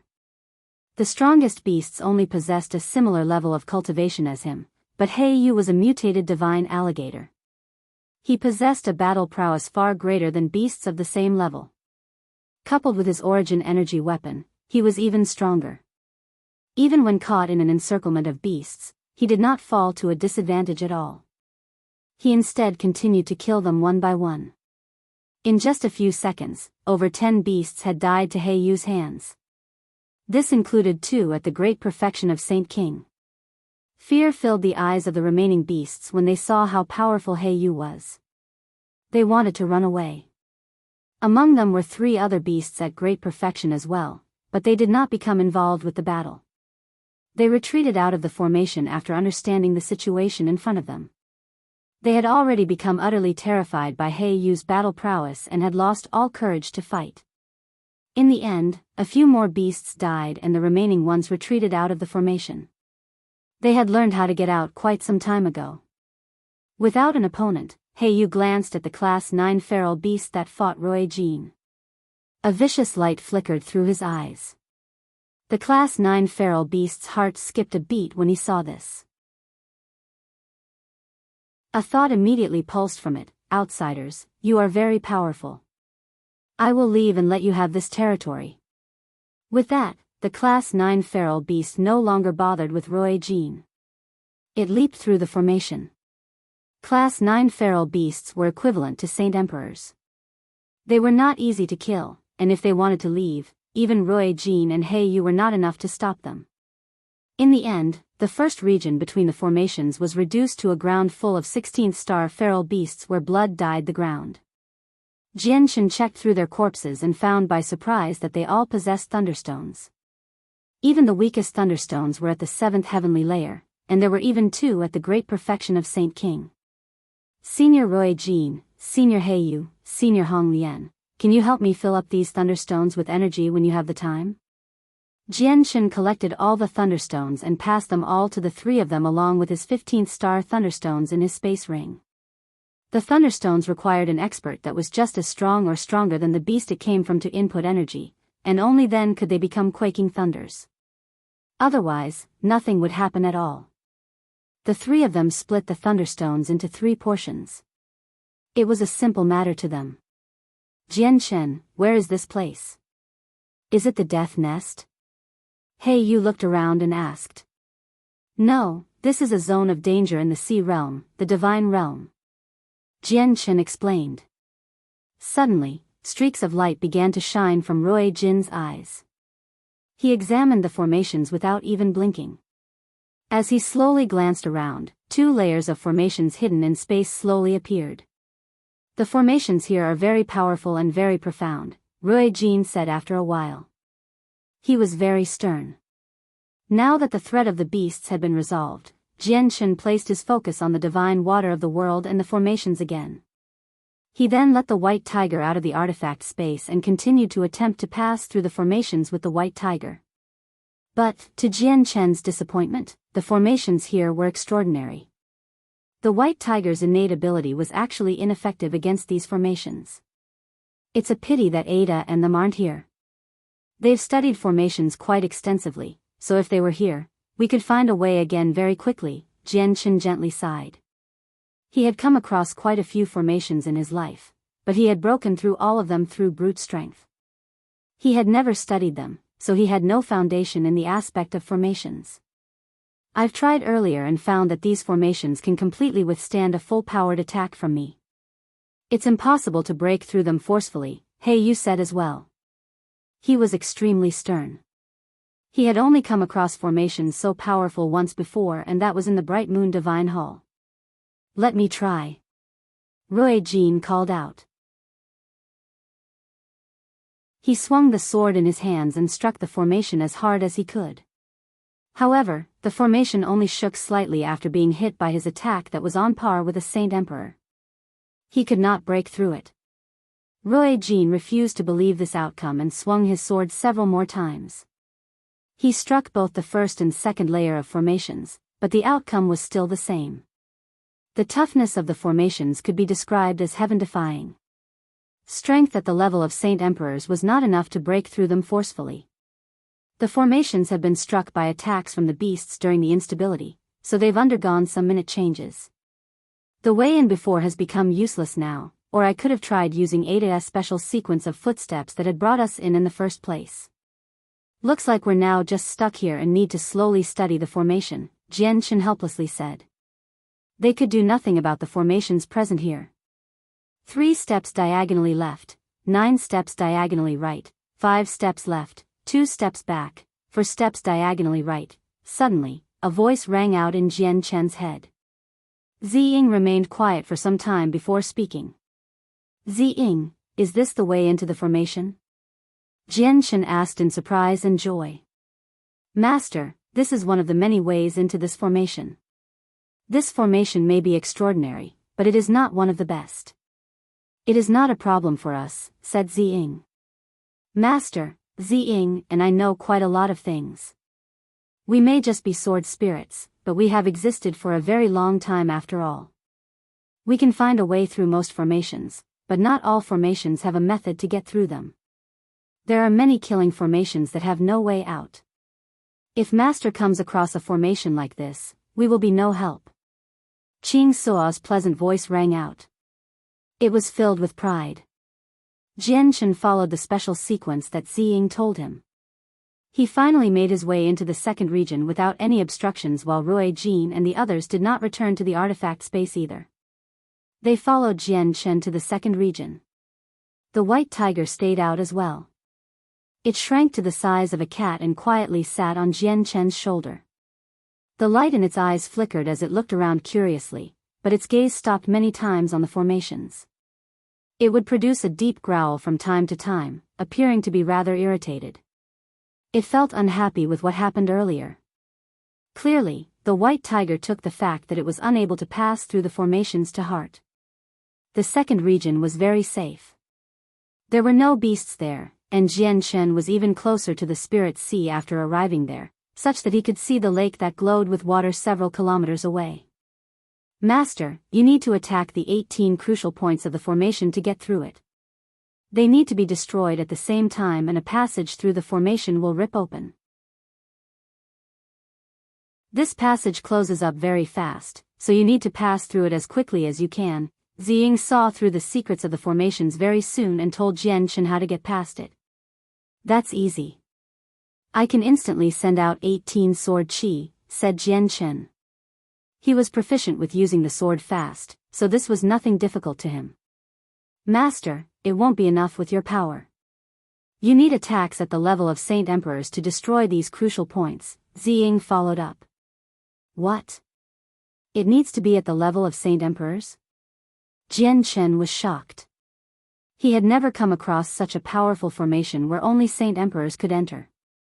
Master, from my observations, the power of the formation does not seem to be at its maximum. Otherwise, the 18 crucial points would have been even tougher, and even attacks at Saint Emperor wouldn't have been enough. The power of this formation completely exceeds this world. It shouldn't have appeared here in the first place, said Qing Suo. Was this formation cast down by someone in the origin realm? Jian Chen was secretly shocked. The first person he thought of was the sea goddess. Afterward, Jian Chen told Rui Jin and the other two how to get past the formation. He needed to rely on them for attacks at the level of Saint Emperors. My strength has been greatly reduced right now. I can't use the full force of the Scorching God Fire hairpin, so I won't be able to attack a crucial point, Hong Lian emotionlessly replied. There are many secret techniques I know that can send out 18 attacks at the same time, but I can only use the sacred dragon sword to reach the might of Saint Emperors. It's impossible for me to attack that many times in so little time, Ruo Jin frowned. He Yu remained silent for a while before saying, I can only deal 4 attacks at the same time. I can deal 6 attacks. There are 8 points left. Ruo Jin stood with his arms crossed as he sternly stared at the formation ahead. At this moment, an idea appeared in Jian Chen's head. He immediately pulled out the divine water of the world he had just obtained and passed it to Hong Lian. He said, Senior Hong Lian, this water can help you recover your strength. Ingest it now. Once your strength recovers, we'll have a much better chance at getting through the formation. Hong Lian accepted the divine water of the world and glanced at Jian Chen in suspicion. She drank a small mouthful of it with some doubt, but her face became filled with obvious joy the next moment. This stuff really can help me recover my strength. It can cure the backlash from using the rebirth of flames for scorching divine phoenixes, but there's just far too little. It can't return my strength to my peak, probably to the 8th heavenly layer at most. I might only be able to attack 3 points. Jian Chen slightly frowned. He still possessed some more divine water, which was the portion he had bought with a vast quantity of crystal coins from the auction. However, he had prepared it to forge the azulate swords, and there was even less than what he had just obtained. Even if Hong Lian ingested it, she might not be able to benefit from it. It was not enough to recover another level of cultivation's worth of strength. After pondering a while, Jian Chen did not use the other divine water he had on him. He said rather painfully, looks like we can only use the quaking thunders to blow up the 5 other points. It's fortunate that I have quite a few of them on me. If you place a few together in 1 point, it should be at the level of Saint Emperors. We only need to arrange these quaking thunders in 5 locations. Chapter 1133, Several hundred liters of divine water, quickly recover your strength Hong Lian. Hey, you and I will use this time to fill the thunderstones with energy, said Ruo Jin. He then sat down where he was with He Yu. He began to pour energy into the thunderstones. Hong Lian ingested all of the divine water in 1 mouthful before sitting down far away. Immediately, scarlet flames erupted from her and enveloped the area around her. The surrounding temperature quickly began to rise. The flames around Hong Lian burned more and more intense. They grew hotter and hotter. Her presence continuously increased. She was currently making a recovery. Jian Chen sat down on the ground far away from Hong Lian. He then pulled out the great divination technique from his space ring to continue his comprehensions. Jian Chen was very interested in the great divination technique's ability to forecast the future and reveal the truths of the world. He had wanted to grasp the secret technique for quite some time already, but it was extremely difficult to gain a grasp of the foundation, which was why he had always remained stuck. Jian Chen entered a special state very quickly. He devoted all his attention to the wondrous state of comprehending the great divination technique. He had forgotten about himself, about time, and about everything else in that moment. His mind entered a simple state of semi-consciousness. Jian Chen's mind seemed to have arrived in a vast universe. He stood in cold, dark space as stars littered his surroundings. They moved about silently in a profound trajectory. Jian Chen seemed to have seen the birth of the universe and the chaotic age where everything came into existence. He saw laws slowly form, one after another, filling up the entire universe. At that moment, Jian Chen seemed to have understood something, but it was hazy, dreamlike, and unrealistic. He could not grasp it even though he wanted to. Jian Chen completely isolated him from the flow of time. He stayed in that state for a long amount of time. Even he himself did not know how long. Finally, a call rang out from the depths of his soul, jerking him awake. He had exited the state at that moment. Master, Ruo Jin and the other 2 have finished their preparations. It was the artifact spirit's voice.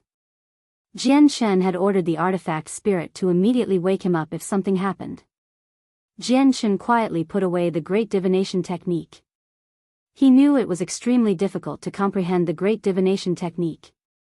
Grasping the basics would not be easy. To one side, Rui Jin, Heiyu, and Hong Lian stood side by side as they calmly gazed at Jian Chen. A pile of fist-sized quaking thunders had been placed near their feet as violent and extremely unstable energy pulsed from them.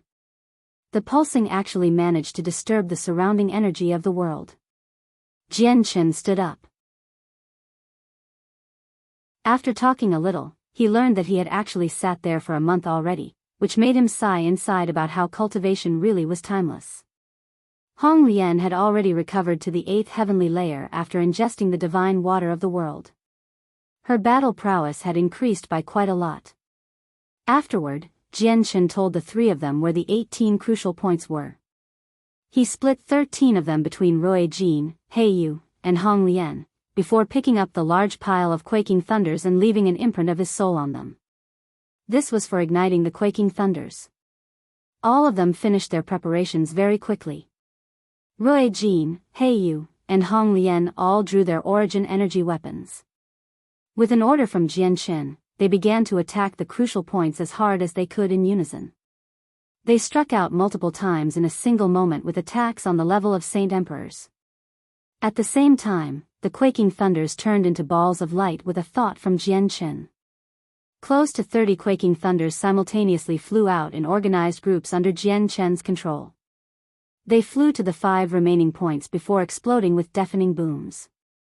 Each cluster was as powerful as an attack from a Saint Emperor, so the 5 points were obliterated at the same time.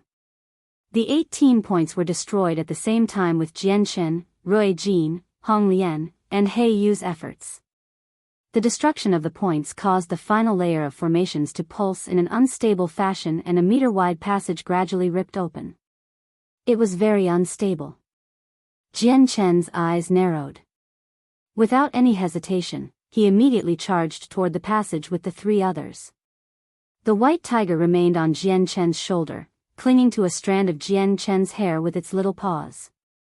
The passage remained for a very short amount of time, closing up again in just a few seconds. The pulsing formation calmed down very quickly again, and they had successfully made their way through it, reaching the last region. This formation is just far too powerful. Even this is not enough to destroy it. Heiyu could not help but sigh in amazement as he stood by the last layer of formations. Jian Chen stared fixedly at the lake that sprayed water. His eyes blazed with interest.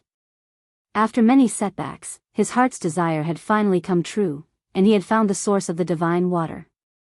At that moment, both Hong Lian's problem with strength and the difficulties the elite flame mercenaries faced while reaching Saint Ruler could readily be solved. They were no longer problems. Jian Chen slowly walked toward the spirit sea excitedly. As he drew near, a heavy fragrance hit his nose. Many special plants and weird flowers grew around the lake. They were very extraordinary. Their smell possessed the special effect of calming people down. It was even effective to people at Jian Chen's level. A geyser formed at the center of the lake as it launched water into the air. The water was extremely pure and filled with spirituality, vastly different from regular lake water. Thumb-sized droplets of divine water existed within the normal water. Although they were together, the two did not mix. A portion of the divine water hovered on the lake's surface before falling back into it. Only the tiny portion that remained atop the lake mysteriously disappeared. This was the source of the divine water of the world. All the divine water in the divine realm drifted out from here. With a plunk, Jian Chen jumped into the lake. He swam to the center and paid no attention to the small amount that sank down. Not much time passed before Jian Chen arrived in the center of the lake. A meter-wide pit existed there, and it was filled with divine water of the world. There was an extremely great amount, at least several hundred liters. The thumb-sized amount Jian Chen had spent a lot of effort to obtain earlier was like an ant next to an elephant. The divine water of the world that was shooting out of the geyser and sinking to the bottom of the lake gathered at the pit from all directions. This was like the den for divine water, able to suck over all the dispersed water. Jian Chen could not help but gulp down a huge mouthful of the water. A wonderful feeling immediately invaded his soul. At that moment, Jian-Chen could feel his soul sublimating. It filled him with an indescribably great feeling, as if he was treading on air. The effects of the divine water were extremely wondrous and powerful. Although it was less effective to saint kings than saint rulers, saint kings could still benefit from it. It was only a matter of quantity. The mouthful of water Jian-Chen had drank was equivalent to several thousand years or even over 10,000 years worth of water from the divine realm. After a very long while, Jian-Chen finally recovered from the wonderful feeling. He did not feel his strength increase in the slightest, but his soul was clearly much more refined now.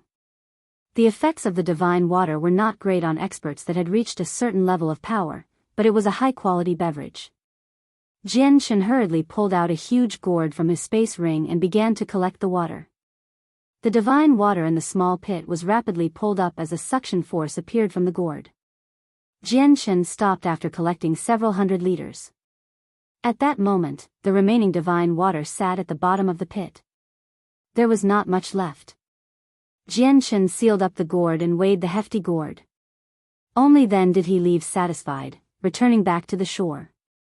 Rui Jin, Heiyu, and Hong Lian stood silently on the shore as they watched Jian-Chen. They did not go down to drink the water since it was useless to them even with the water's wonders. It was only somewhat useful to Hong Lian. Jian-Chen, give me 25 liters of the water. This water is very useful to me, Hong Lian asked Jian-Chen as he arrived before the three of them with the gourd. Without saying anything else, Jian-Chen immediately pulled out a palm-sized jade bottle from his space ring. He extravagantly set aside 50 liters for Hong Lian. He had over 400 liters in the gourd, so even if he gave Hong Lian 50 liters, the remaining amount was still enough to support the flame mercenaries for at least 100,000 years. It could ensure that experts appeared continuously for the flame mercenaries. Even with Hong Lian's mental fortitude, she could not help but become slightly overjoyed after obtaining 50 liters of divine water. She said, "Let me return to the artifact space. I want to recover my strength as soon as possible. I just happen to want to enter the artifact space as well and check on the group of elites." Jian-Chen immediately pulled out the saint artifact and entered with Hong Lian. Rui Jin and Heiyu remained outside, watching over and protecting the saint artifact. Jian-Chen appeared in a grand hall within the artifact space. He boldly walked over to the throne and casually sat down. Hong Lian went to her own dwelling to go into seclusion, planning on ingesting the water and returning to her peak condition. "Is the artifact spirit present?" Jian-Chen called out in the empty hall from the throne. "This one is present. May I ask for master's orders?" The artifact spirit appeared beside Jian-Chen and asked courteously. "Bring me the group of people I've left in here. I want to see them immediately," ordered Jian-Chen.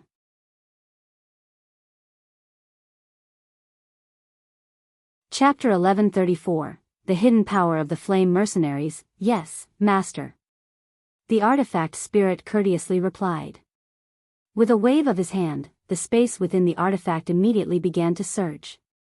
Powerful energy rippled through the entire place, alerting all the magical beasts. This was the power of the artifact space. As the spirit of the saint artifact, the artifact spirit was like a god in there. He could control everything at will. A few burly men clothed in magical beast fur or with bare chests were scattered throughout the space, fighting the native magical beasts. They either moved about by themselves or traveled in small groups. These people had undergone a baptism of blood and tests of life or death to become iron-willed warriors. Each and every single one of them radiated with an abnormally bold presence, coupled with the smell of blood. This presence could only exist because all of them had stepped over countless corpses of magical beasts to stand there. All of them knew powerful battle skills, and their strength was almost unrivaled. At this moment, the surrounding weather began to surge. A mysterious and vast energy filled the skies, sucking away all these people who were dispersed throughout the space. Jian-Chen sat emotionlessly on the throne within the central, majestic hall. Below him, several dozen burly men with the smell of blood suddenly appeared. "We greet the captain," the people all knelt down and thunderously yelled out. They were not very surprised when they suddenly appeared there since they had experienced this more than once in the past. Jian could not help but faintly smile when he saw each and every one of them radiating with fighting spirit and bold presences. He gently said, "Rise, everyone." "Yes, Captain." All the people clearly replied in unison, their voices echoing in the surroundings. They all stood up at the same time, looking at the young man who sat above with excitement or calmness. Jian slowly glanced over the people and said, "Impressive, impressive. Your strength has rapidly increased over these years. My hopes were not wasted." Kai Er, report the exact details of the group. "Yes, Captain," the person who stood at the very front politely responded. He paused slightly to collect his thoughts and continued, "Captain, there are a total of 66 people in this group. With the support of heavenly resources and large quantities of monster cores over the past few years, all of us have become Heaven Saint Masters and 12 of us have reached the 6th cycle." "Good, well done." Jian was extremely satisfied. These people had cultivated at an extremely fast rate. Over the past few decades, all of them who had been Saint Masters or Great Saint Masters had finally reached Heaven Saint Master. This was a speed that few could rival on the Tian Yuan continent. However, this was all because Jian had poured a large quantity of resources into them. He had supplied them with various battle skills, monster cores, money, heavenly resources, and high-quality cultivation methods. They could be described as having enjoyed treatment that only the scions of large clans could enjoy, which was why they possessed their current glorious achievements. Afterward, Jian pulled out the serpent dragon blood he had obtained from the mountains of the sleeping dragon. He said, "This is the blood from a 9th heavenly layer Saint King's serpent dragon. Kai Er, store the blood in a few wooden tubs so that everyone can bathe in it. It will allow the toughness of your bodies to reach another level." "Yes, Captain," Kai Er rejoiced. He knew extremely well just how much blood like that was worth, so he immediately and carefully put it away. Afterward, he left with a few people. He returned soon after with a few large tubs that had just been made from felled wood. He then poured the blood into the wooden tubs, taking turns with everyone else to enter the bath of blood. A violent energy and a portion of the serpent dragon's essence was hidden within the blood. It was obviously nothing to experts like Jian, but to these people who were only Heaven Saint Masters, there were extremely great effects. Several burly men immediately felt extreme pain all over when they entered the bath. It was so painful that they began to perspire. However, every single one of them clenched their teeth and did not even make a sound. Jian did not stay here for them to finish their baths. He passed a huge hunk of serpent dragon meat and some divine water of the world to Kai Er. After talking over some matters with them, he left the artifact space. Jian no longer worried about the problem that some of them could not reach Saint Ruler now that he had the divine water. He anticipated the day when several dozen Saint Rulers would appear in the Flame Mercenaries in the near future. This was the power that belonged to the Flame Mercenaries. They were experts he had raised personally, so he didn't need to question their loyalty. They were way different than the foreign Saint Rulers that had joined them. Jian reappeared by the shore of the Spirit Sea. After putting away the Saint artifact, he constantly looked around and asked, "Ziying, Qing Sua, how do we get out of here?" "Master, someone has set up a few things here in the past. There are 2 transportation formations hidden here. One of them seems to target the holy water of the Spirit Sea while the other is made for the entry and exit of people. All you need to do is fly past a certain altitude and you'll be sent away by the spatial energy. However, before you leave, you should collect some of the water from the Spirit Sea and the spiritual mud at the bottom of the lake. These items are extraordinary and are filled with spirituality. They may not be materials for forging the azulate swords, but they can increase the quality of the 4 people's weapons," Ziying explained. Jian became slightly stupefied when he heard that. He began to doubt what he had just heard. He asked, "Ziying, you're actually considering other people? This is groundbreaking. Just who are the 4 of them that have caught your eye?" Ziying pondered silently. He then said, "Master, there's a few matters we can't tell you about too early. You will learn what you need to know later." Jian did not pester the sword spirits. He knew they were looking out for him with everything they did. Afterward, Jian Chen pulled out another large gourd and collected some of the water and spiritual mud. Afterward, he took to the sky with Rui Jin and He Yu, triggering the transportation formation hidden in the space. All three of them disappeared. They discovered that they had returned to the depths of the divine realm when they reappeared. They had all been sent there randomly. There was no longer anything Jian Chen needed from the divine realm after obtaining the divine water of the world. He quickly flew toward the outskirts. The White Tiger, Rui Jin, and He Yu had all returned to the artifact space. 2 days later, Jian Chen arrived at the edge of the soaring ant's territory according to his memory. He stood there and gazed at the region, but he turned back into a blur after just a few seconds. He disappeared into the distance in a flash.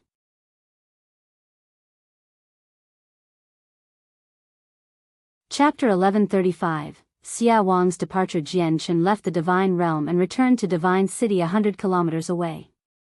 Virtually the moment he stepped into the city, he heard many people discussing Lan Mo's death in the divine realm. Lan Mo had already been dead for over a month, but the news of his death had just reached the divine city.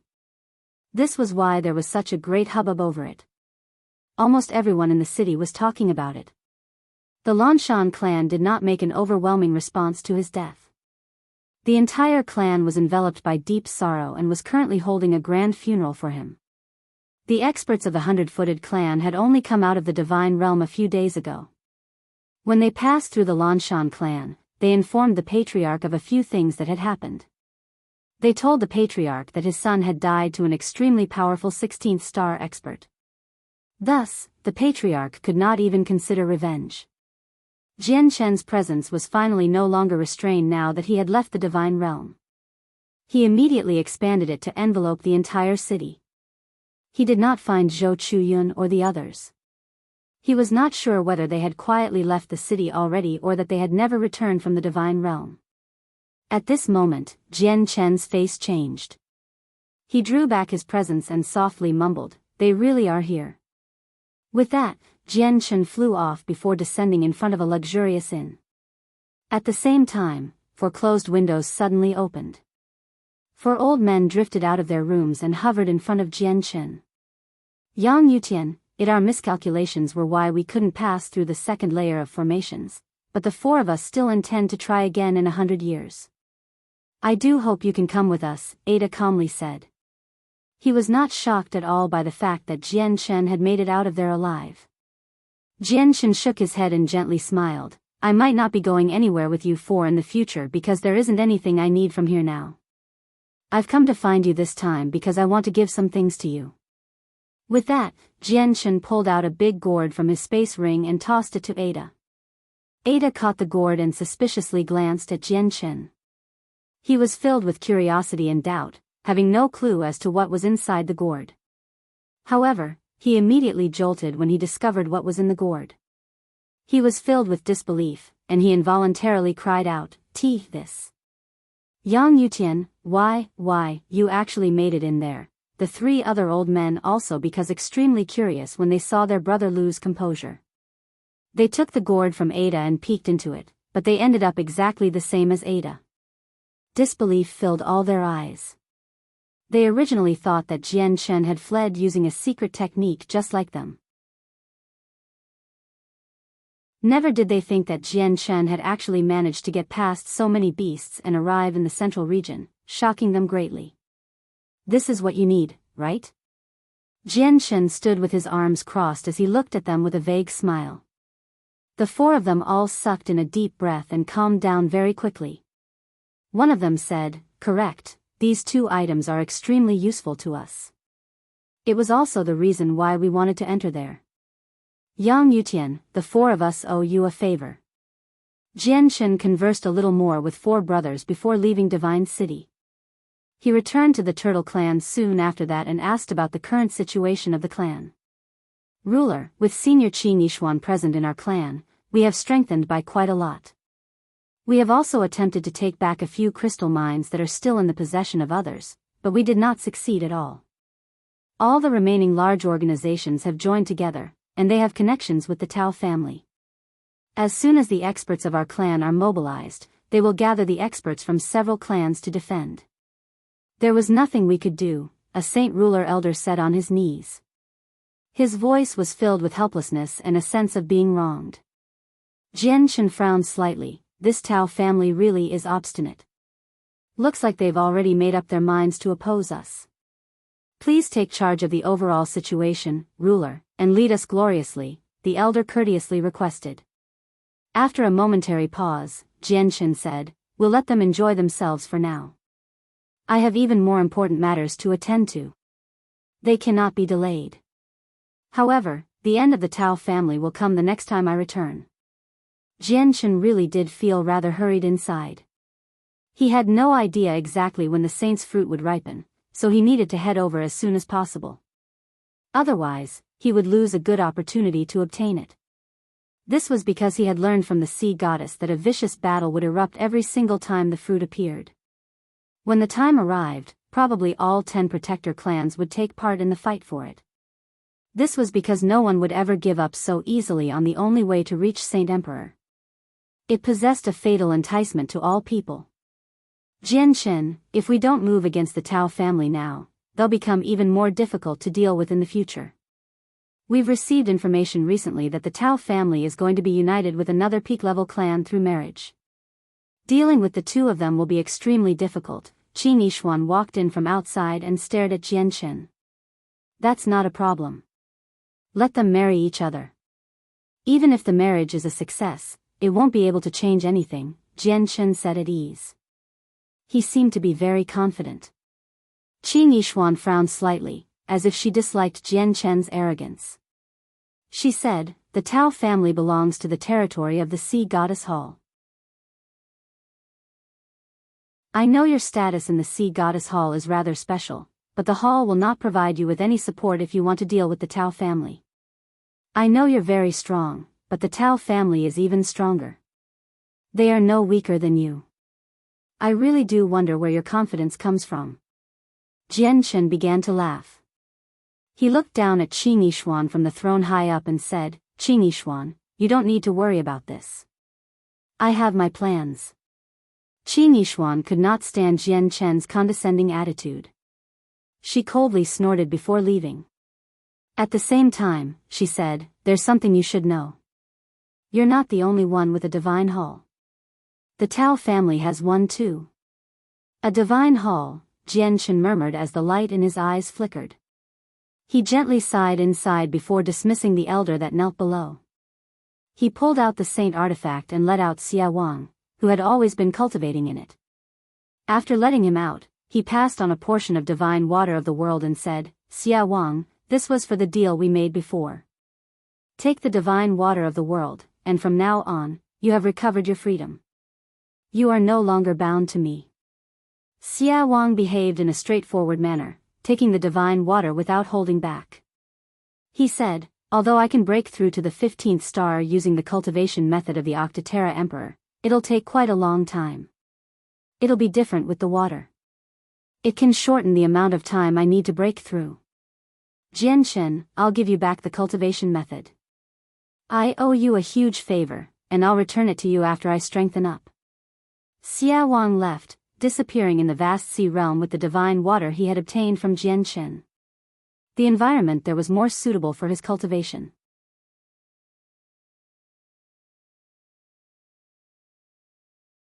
Chapter 1136, A Gift. Jian Shen sat on the throne all by himself within the majestic hall. It was silent in there. Jian Shen sat there lazily. With a flip of his hand, a simple book appeared in it. It was covered with the marks of time, clearly having existed for quite some time already.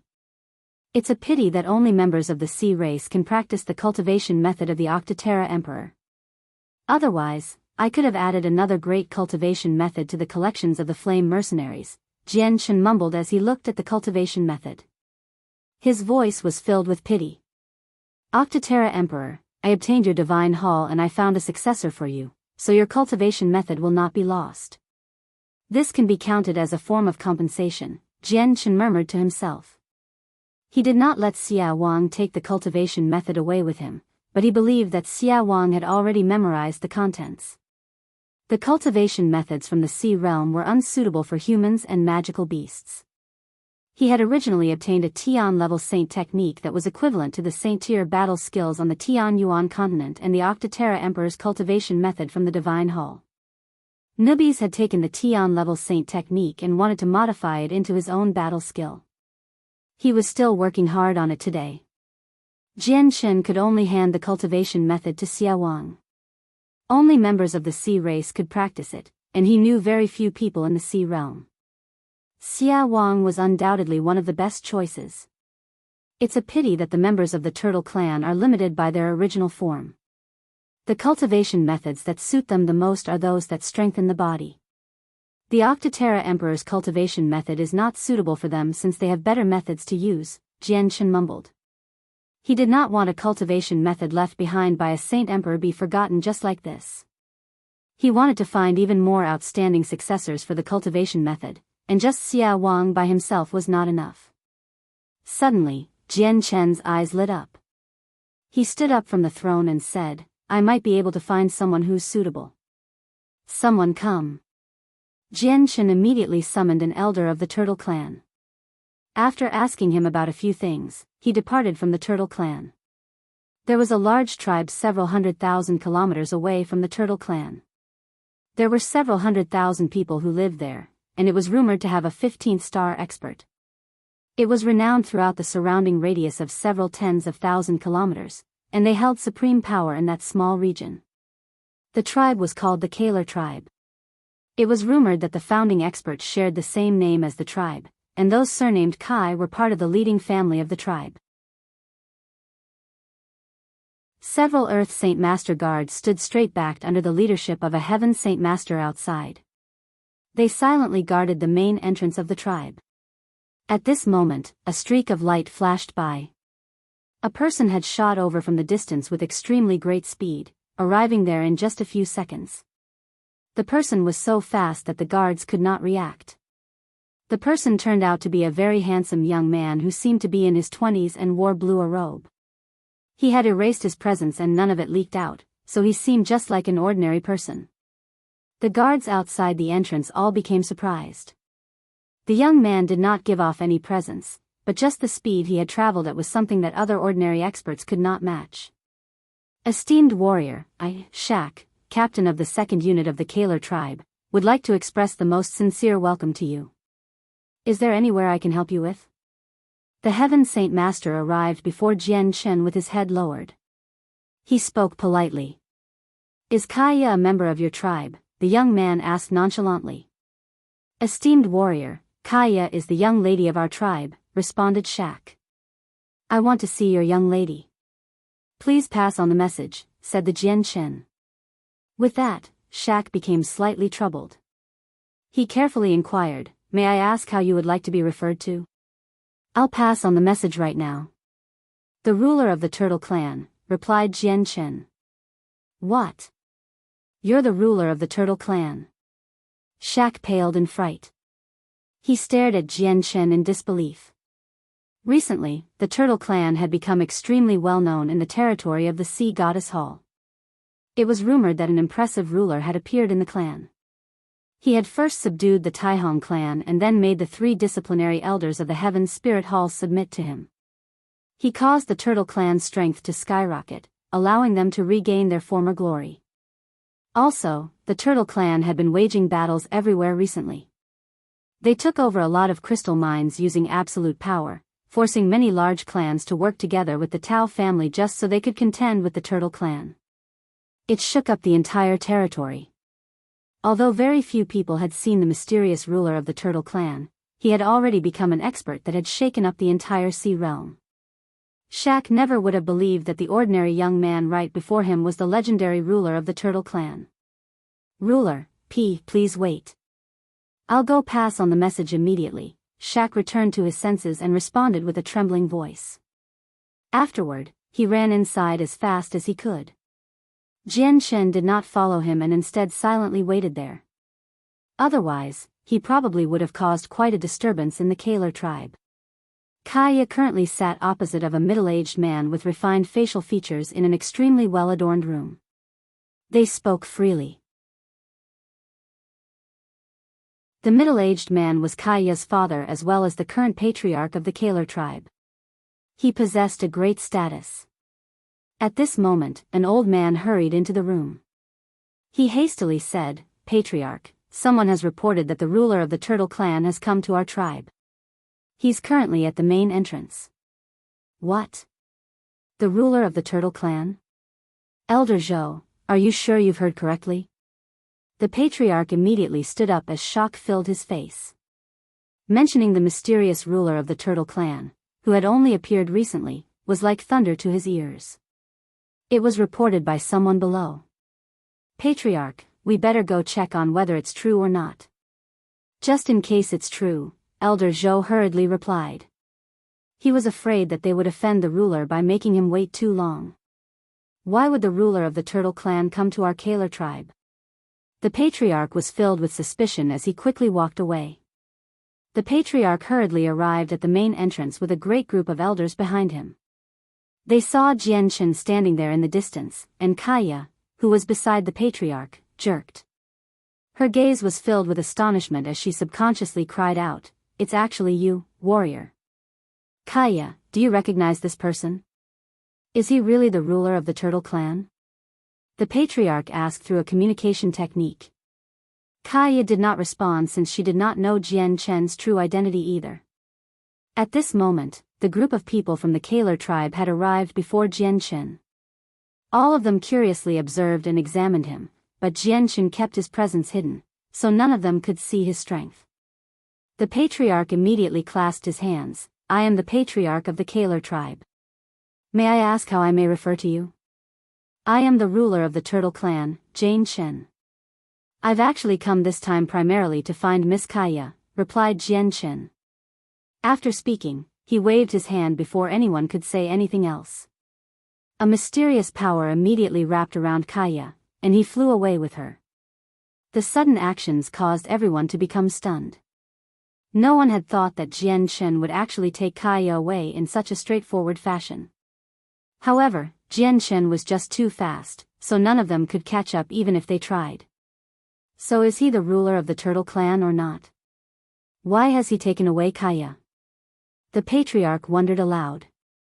He was filled with worry. One of the old men remained silent for a while before walking over from behind. He said, "Patriarch, I recognize this person. When Miss Kaya and the others suffered in an ambush with me outside Jia City, he was the one who helped us and saved our lives. He shouldn't do anything detrimental to the young lady." Jian Chen stood with his arms crossed on a steep mountain peak 1,000 kilometers away from the Kaler tribe. He gazed at the vast expanse in front of him. Kaya stood behind him as her dress and hair were buffeted by the wind. She stared at Jian Chen's back with her bright and intelligent eyes. She was strewn between emotions. "Sir, I never thought you would be the renowned ruler of the Turtle clan," Kaya said rather bitterly. She understood what the identity meant very well. She had never thought Jian Chen's background would actually be so impressive. Jian Chen did not have much to say now that he had met Kaya again. The two of them had only met by chance originally. Jian Chen turned around and a book appeared in his hand. He said to her, "Miss Kaya, this is the cultivation method of the Octoterra Emperor. It's a pity that it does not suit my clansmen, and I don't know many people in the sea realm either. You're probably one of the few I do know, so I want to gift this cultivation method to you. Are you willing to practice it? So you've come to find me this time just to give me this cultivation method?" Kaya remained abnormally calm. She did not become shocked because of the cultivation method. Jian Chen nodded and said nothing else. Kaya slowly extended her hand and accepted the cultivation method from Jian Chen. She gently said, "Thank you, ruler.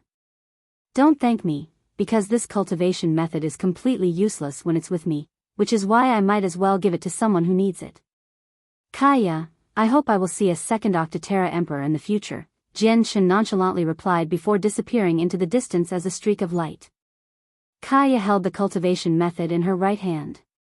She stared deeply in the direction Jian Chen had vanished and only left after quite some time. She returned to the tribe.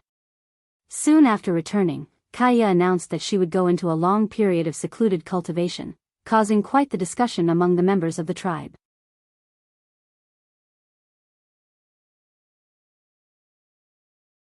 Chapter 1137. The Death Nest. Kaya's sudden decision to go into seclusion interested her father very much. He had no idea what had happened to Kaya after she had been taken by that person who called himself the ruler of the Turtle Clan. He was actually able to make Kaya go into a long period of seclusion despite the fact that she rarely went into seclusion at all. Afterward, the patriarch of the Kaler clan immediately sent a few elders to visit the Turtle Clan several 100,000 kilometers away to verify whether Jian Chen was the ruler of the Turtle Clan or not. Around a dozen days later, the elders all returned from the Turtle Clan. They had verified that Jian Chen was the ruler of the Turtle Clan, allowing the patriarch of the Kaler clan to relax. At the same time, he was filled with even more doubt. He constantly wondered why the great ruler of the Turtle Clan would suddenly seek his own daughter, and he wondered what exactly happened after his daughter was taken away. Why had she gone into a long period of seclusion? The news that the ruler of the Turtle Clan had personally visited the Kaler clan spread like wildfire. Several surrounding large clans and organizations learned about it, which immediately led to quite a large disturbance among them. The status of the Turtle Clan had already skyrocketed in the Sea Realm. They were not as glorious as before, but they had truly become one of the peak organizations in the Sea Realm, so they obviously received the attention of countless people. The legendary ruler of the Turtle Clan was extremely unpredictable and mysterious in the eyes of the large organizations. Some well-informed clans had learned that he had once challenged the Serpent God Hall all by himself, forcing several Hall elders to their wits' end. He then proceeded to the Heaven Spirit Hall and made them bow down before he had even begun fighting. The piece of news that the 3 disciplinary elders of the hall submitted to him had caused all of them to become tongue-tied. And now, many organizations began to suspect certain matters after hearing that the ruler had personally visited the Kaler clan.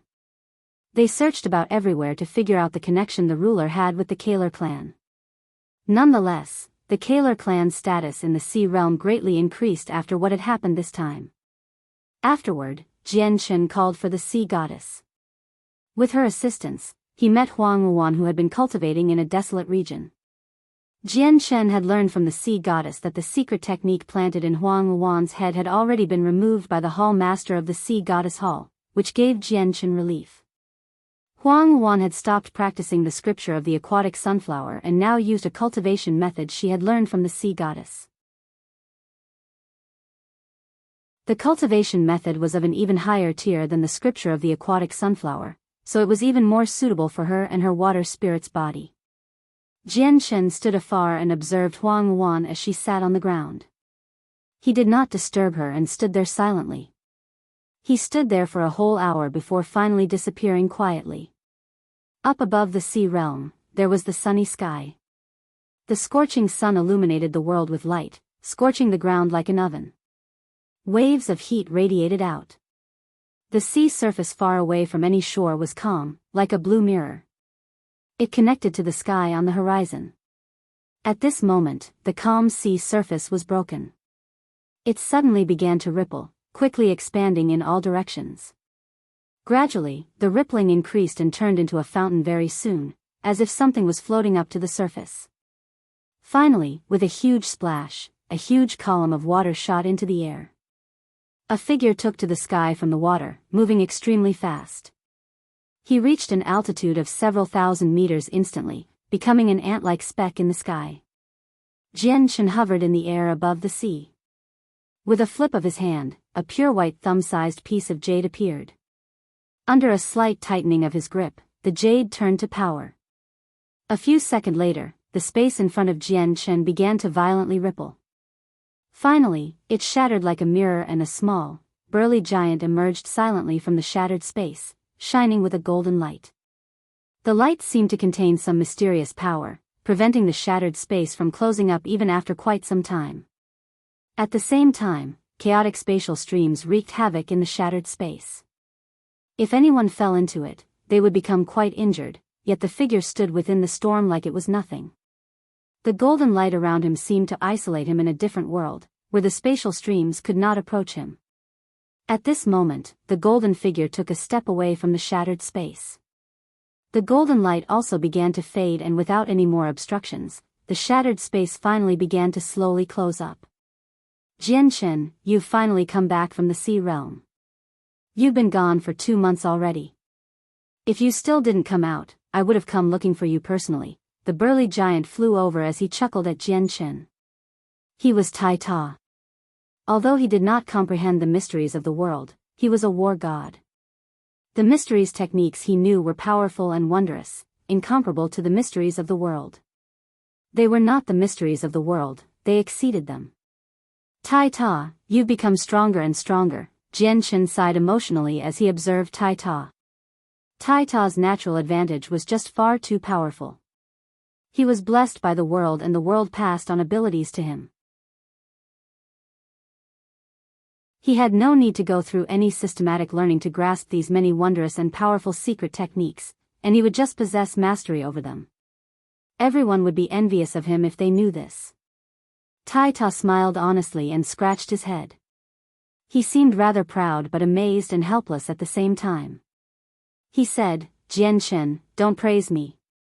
My strength may be much greater now, but I still feel like I can't beat you. Back in Kargath Academy, there wasn't such a great difference between our strength, but no matter how powerful I became, I could never surpass you. Jianchen smiled with that. Tai Ta, let's go to the death nest first. I've wasted over 2 months already, so we can't delay this any further. Jianchen invited He Yu out of the artifact space and got him to construct a space gate for them. Afterward, he left through it with Tai Ta. On the Three Saint Mountain of Three Saint Island, the heavenly enchantress sat with her legs crossed on a huge rock by a cliff. Her figure was beautiful and her white dress seemed even paler than snow. She seemed like an otherworldly goddess. The simple zither of the demonic cry was placed on her legs. Her thin fingers slowly danced about the strings, playing beautiful tunes. It was extremely pleasant, enough to unknowingly intoxicate people in such a way that they could not resist. The strings of the zither slowly trembled. The beautiful music lacked happiness and joy. It was inflexible, becoming rather sorrowful and heavy. The heavenly enchantress frowned slightly. She removed the veil on her face and revealed her indescribably pretty appearance. However, some worry and helplessness was present as well. A white, chubby boy, who only seemed to be 3 or 4, currently tried to climb up the rock arduously behind her. His eyes were filled with unyielding determination.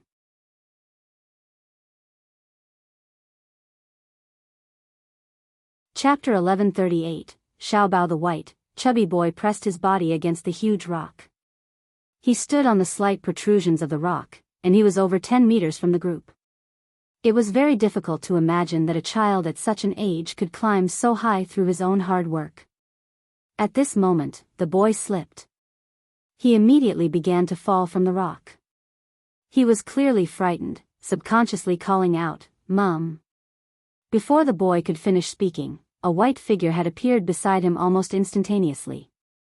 She extended a hand to catch him, saving him from danger. The white figure that had suddenly appeared was the heavenly enchantress.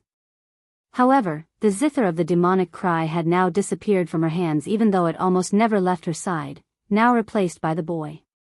The heavenly enchantress cradled the boy in her arms. She looked at him with mixed emotions along with an unhideable fondness. "Xiao Bao, you're not listening again. Have you forgotten what I've said to you?" The heavenly enchantress chided as she sternly stared at the boy. The boy was extremely active and mischievous. He did not seem to fear the heavenly enchantress at all. He extended his chubby, dusty arms to grab the heavenly enchantress' neck. He said, "Mum, Xiao Bao has been very good. Xiao Bao is only thinking of Mum and wants to spend time with Mum." With that, the boy stared at the heaven enchantress in vivid interest with his bright eyes and seriously said, "Xiao Bao knows you've been very sad. Don't be sad anymore, okay?" A rare gentleness appeared on the heavenly enchantress' face. She gently rubbed Xiao Bao's head, but she produced a deep sigh inside. She was filled with bitterness. At this moment, 3 figures flew over from afar. They stopped near the heavenly enchantress in the end, and these figures were Qin Qin, Xiao Qian, and Xiao Yu. Qin Qin's disposition had undergone a very great change from a few years ago. She now possessed an additional feeling of refinement, as if she had broken free from mortal affairs. Qin Qin had already sensed the heavenly melody with the assistance of the heavenly enchantress and embarked on a unique path of cultivation. However, just a few years was not enough for her strength to increase too much. She was only equal to Earth Saint Masters, so she needed Xiao Qian and Xiao Yu's help to fly. Mum, look! The three sisters have come, Xiao Bao immediately squealed out in excitement from the heavenly enchantress' bosom. He broke free from her hold and happily ran to the three of them. Sister, huggy. Xiao Bao opened up his arms in front of Qin Qin. Qin Qin fondly lifted up Xiao Bao while Xiao Qian and Xiao Yu gathered over as well. They played around with Xiao Bao as they laughed, and their gazes for the boy were filled with fondness and love. Xiao Bao's status on Three Saint Island was extremely special. He had basically become the young master there, being looked after by Qin Qin, Xiao Qian, and Xiao Yu daily. He was protected and loved by them. However, the relationship between the heavenly enchantress and Xiao Bao only seemed to be foster mother and foster son in the three ladies' eyes. Qin Qin carried Xiao Bao to one side and played around with him. However, the heavenly enchantress remained where she was with Xiao Qian and Xiao Yu. Their smiles immediately vanished after Xiao Bao had been carried away and faint worry filled their faces. Mother, we have successfully exchanged for the 10,000-year heavenly resource, the Heaven's Heart Lotus, at Biyao Island. It's said that the Heaven's Heart Lotus has wondrous effects at changing constitution, so it should be effective to Xiao Bao. Xiao Qian pulled out a square jade box from her space ring and passed it to the heavenly enchantress. Master, the properties of the Heaven's Heart Lotus are far too powerful. If Xiao Bao ingests it directly, I fear that he won't be able to withstand the potency. We need to use a few other medicines with the Heaven's Heart Lotus to make it into a pill, said Xiao Yu. The heavenly enchantress thought with furrowed brows. Afterward, she nodded and said, Xiao Qian, Xiao Yu, I'll go to the Tianyuan continent to find a highly ranked alchemist to refine the Heaven's Heart Lotus. You need to protect the island while I'm gone. Yes, Master. Xiao Qian and Xiao Yu replied together. The heavenly enchantress paused slightly before adding, also, you have to look after Xiao Bao. That child always likes to run around. The terrain of the mountain is perilous, so you can't let him come across any danger. If something happens, contact me immediately using the secret technique. The heavenly enchantress immediately left the island with the heavenly resource after telling them what to do while she was gone. Xiao Qian and Xiao Yu watched the heavenly enchantress leave in a daze. They both sighed gently and one of them said, I hope the pill from the Heaven's Heart Lotus can change Xiao Bao's constitution so he can cultivate like any other person. Otherwise, Xiao Bao's fate will be, sigh, Xiao Bao really is pitiful. Not only did he lose his parents as soon as he was born, but he's also a cripple that almost never appears. We've fed him so many several thousand-year heavenly resources over the years, but we unfortunately still haven't been able to change his constitution. It's only made Xiao Bao's body become much more powerful than an ordinary child. There's still nothing inside him. Not even a speck of Saint Force. We watched Xiao Bao grow up. He may not be our child, but we're like his family. We need to make it so that he can cultivate normally no matter what. If we run out of choices, we might as well ask Master to request a 100,000-year heavenly resource from Mercenary City. In a certain place on the Tianyuan continent, an extremely huge formation covered a pitch-black forest. The forest was shrouded by black mist, which surged about like dragons. The mist seemed like vicious and terrifying ghosts that were brandishing their teeth and claws from time to time, which was chilling. All the vegetation in the forest only had two colors, red and black. The black trees were hidden in the surging black mist, seeming like huge ghosts from afar.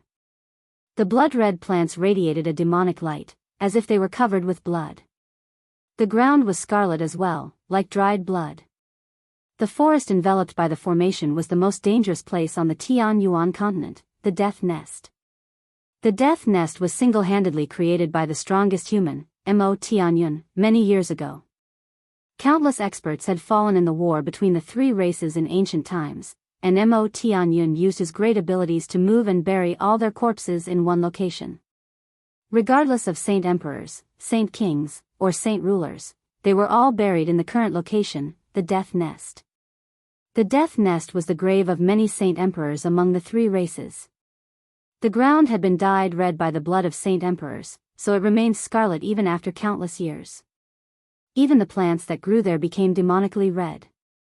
The ground in a radius of 10,000 kilometers was withered and barren. Nothing grew and it was desolate, having been affected by the Death Nest. The region was unsuitable for habitation and even the sky had become heavy. Even with a scorching sun in the middle of the sky, it was gloomy. None of the sunlight could reach there, making it rather cold in fact.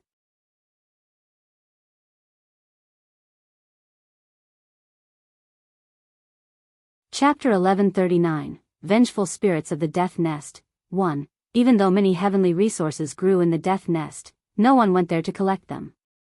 Its infamy completely deterred Heaven's Saint Masters who were the peak-level experts of smaller kingdoms. Probably only saint rulers possessed the ability to protect themselves, but that was in the very outskirts.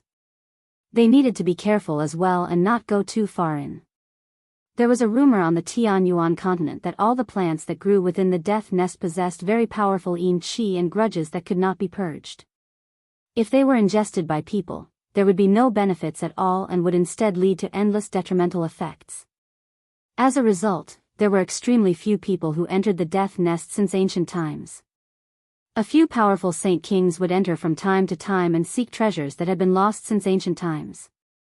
Suddenly, the space several hundred meters above the Death Nest began to violently distort. A space gate slower formed and the robed Jian Chen, the bare-chested Tai Ta, and the black-robed He Yu stepped out. The three of them hovered at an altitude of several hundred meters as they curiously observed their surroundings. Soon afterward, the three of them frowned. A seriousness filled their faces, as well as a little bit of surprise. The Death Nest really is worthy of being called the greatest zone of danger on the Tianyuan continent. We still haven't even entered it, yet it's already pressuring me psychologically, Jian Chen said. Tai Ta's eyes shone as he constantly observed the surrounding area. He would look at the sky sometimes and then look at the forest of death enveloped by a huge formation at other times. He said, "This place is so evil. I seem to be able to feel the wailing of countless souls." No, that's not it. It feels like faces of ghosts are appearing and brandishing their jaws and claws at us. Those are all vicious ghosts. Jian Chen, this place is frightening. As a war god, Tai Ta's senses were greater than Jian Chen, so he sensed it all much clearer. Mo Tianyun sure has done a lot to create such an evil place. Just why did he do this? Was it to raise the saints' fruit? Is it really worth it to use the corpses of countless experts just for a piece of fruit? He Yu murmured. He was unsettled. He finally understood the terror of this place after personally witnessing it himself. The yin qi and presence of grudges here have reached a terrifyingly powerful level. It can shroud the sun and moon, affecting the surroundings as well. Just why did Mo Tianyun do this? Is this an ability that has surpassed Saint Emperor? And I can actually feel a heart-shaking power in the formation. This formation definitely can withstand attacks from Saint Emperors easily. Probably only those who have surpassed Saint Emperor can break through it, He Yu said gruffly. The three of them remained outside for a while. Afterward, Jian Chen said, Tai Ta, Senior He Yu, let's go in and check out these vengeful spirits. Let's see just how frightening they are. Jian Chen traveled toward the huge formation with Tai Ta and He Yu. The formation around the Death Nest only seemed to exist to trap the beings inside. It could not stop the entry outsiders. As a result, the three of them smoothly passed through and entered the Death Nest. As soon as they stepped in, they felt cold. Yin qi that was several times denser flooded them, making them feel like they had stepped into a cavern of ice instead. What powerful yin qi! This yin qi is enough to claim the lives of Earth Saint Masters instantaneously. Even Heaven Saint Masters won't dare to stick around for too long, exclaimed Jianchen. Currently, the three of them were at the edge of the forest. The black mist in the forest surged and churned unceasingly. The ground was scarlet, making it seem like demonic blood, but it was filled with malevolence. It was sunny outside, yet everything became gloomy inside the death nest. Visibility was minimal. In the forest, red and black mixed together. Countless ancient trees and dense grass swayed in the wind, making them seem like ghosts moving about. Coupled with the wild wind, ghosts seemed to be wailing, which was chilling. The three of them were especially cautious as this was the first time they had ever come across such a hellish place. Even though they were powerful, unknown dangers lurked right before them, so they dared not to be careless. Jianchen attempted to expand his presence, but as soon as it left his body, an abnormally icy presence invaded his soul. It made him feel a stabbing pain in his soul, where even he became rather dizzy. Jianchen immediately drew back his presence and was no longer willing to use it anymore. His presence was wondrous, but it was not all-powerful. It would be suppressed in some special environments. The three of them walked through the gloomy forest as the mist constantly churned. It radiated waves of cold, as if countless claws of ghosts were touching them all over. It was hair-raising, and they became covered in goosebumps. At this moment, strands of iciness emerged from the mist and clung to Jianchen's skin before entering his body. Jianchen sensed it, but he did nothing to resist it. Instead, he relaxed and allowed the iciness to enter his body. At the same time, a weak ripple of energy appeared beside him. He Yu and Tai Ta had come across a similar situation as Jianchen. They started circulating their much more powerful energy to erase the invading iciness. The iciness had entered Jianchen's flesh and blood. It wormed into Jianchen's organs before beginning to devour all vitality present in his body. He immediately felt his vitality leak away bit by bit through the iciness that had entered him. Looks like this iciness contains these properties. It can invade the body and devour vitality. One of Ming Dong's great-grandfathers had entered the death nest with Senior Tian Jian in the past, and Ming Dong's great-grandfather passed away because he was struck with a curse from the death nest. Was it this iciness? Jianchen thought inside. With a single thought, he yanked back all his vitality that was leaking away. Afterward, with a small tremble, he used his powerful body to shatter the iciness within him. The three of them continued on their way. They came across quite a few heavenly resources, but it was a pity that all the resources had been contaminated by yin qi. They could not be ingested, so they were just a waste. The three of them traveled a few more kilometers. Suddenly, a huge ghost's face surged out of the black mist, biting at the three of them with its enormous mouth. Jianchen, Tai Ta, and He Yu did nothing. They had just come in here, so they had no idea about the dangers. They wanted to use a weak existence like this to test their strength. Then they could find the best way to deal with similar dangers in the future. The ghost face was completely formed from grudges. It had naturally formed because of the endless amounts of grudges present, and it was equivalent to a heaven saint master. Biting down, the ghost face devoured the three of them. They felt their vision darken. They had plunged into pure darkness in that moment. An even icier presence wormed its way into their bodies, where even their souls were invaded by the grudges. After understanding that the ghost face possessed offensive capabilities, they easily dispersed it, causing it to turn back into a black mist that drifted away.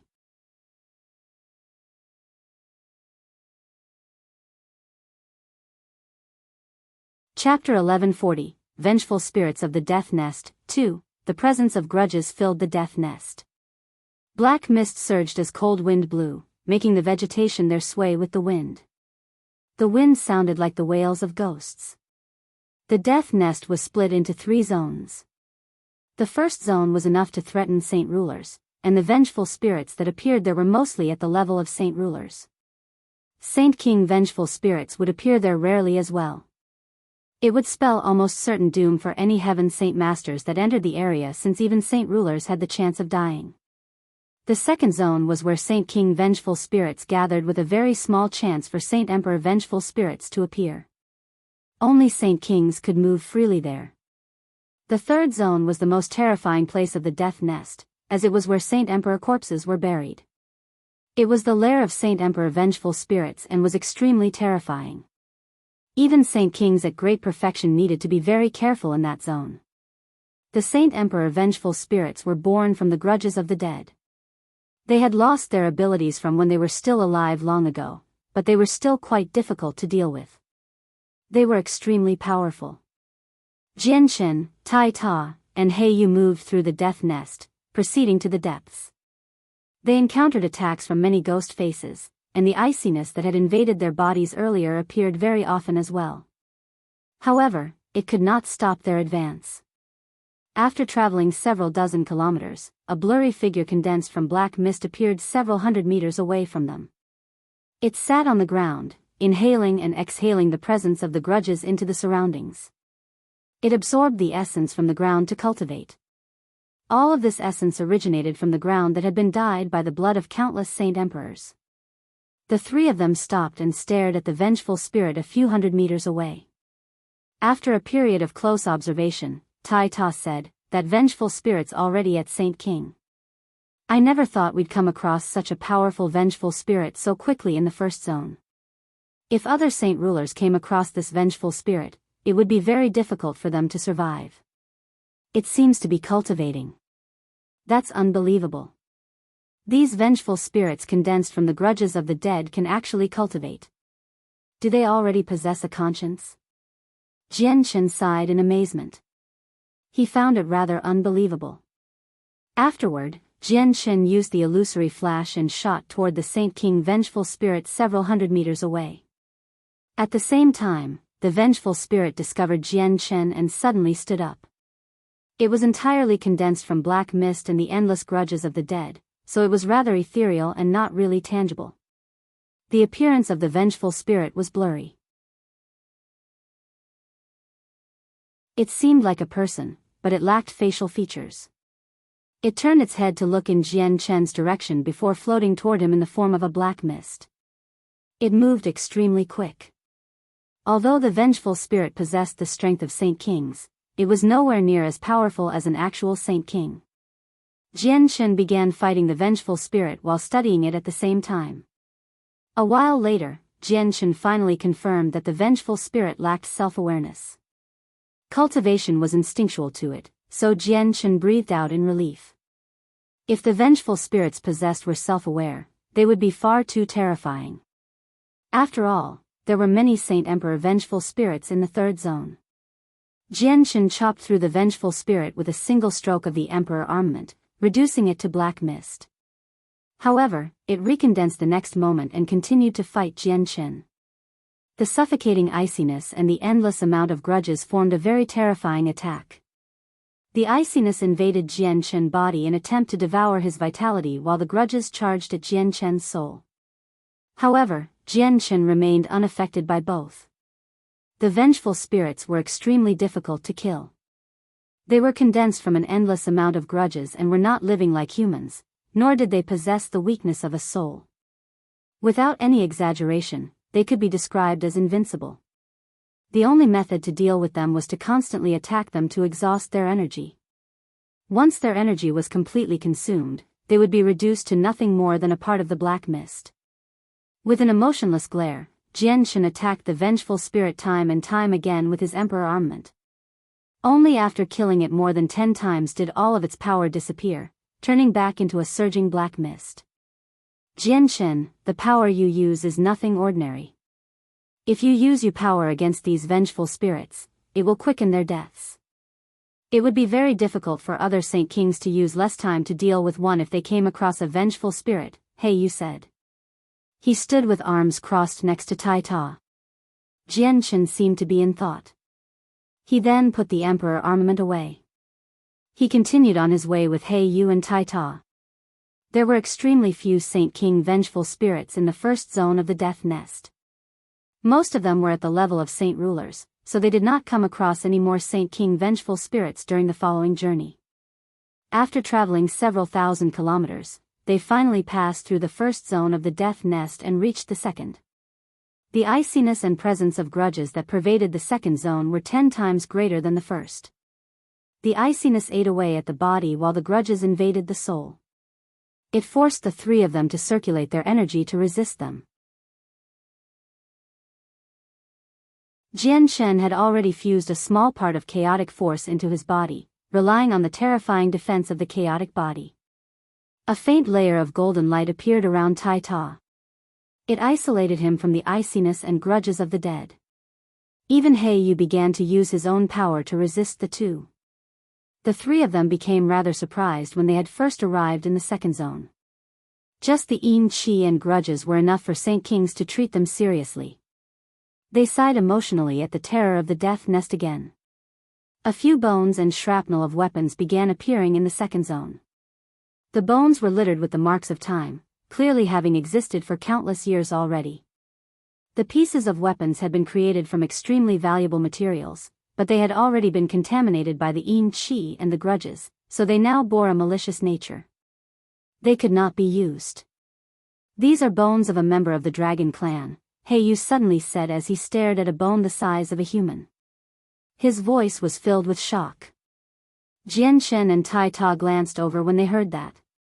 The unknown piece of bone was dark red in color, as if it had been dyed by blood. The dragon clan disappeared in ancient times.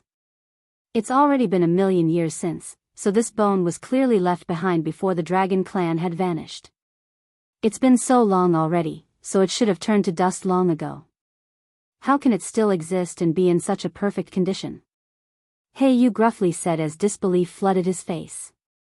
The bone is filled with yin qi and grudges. Is it these two energies that prevent the bone from decaying, which is why it's still perfect after at least 1,000,000 years? Jian Chen guessed. He Yu thought attentively and said, that should be the case. Doesn't that mean there are many bones left behind from the ancient times in the death nest then? The three of them continued on their way. They discovered many bones and more pieces of weapons as they traveled. There was no lack of bones from the Dragon and Phoenix clans, which were recognized at a glance by He Yu. They had even found a space ring buried in the soil that had not been completely destroyed. Items could still be removed from within. However, nothing in it caught Jian Chen's eye.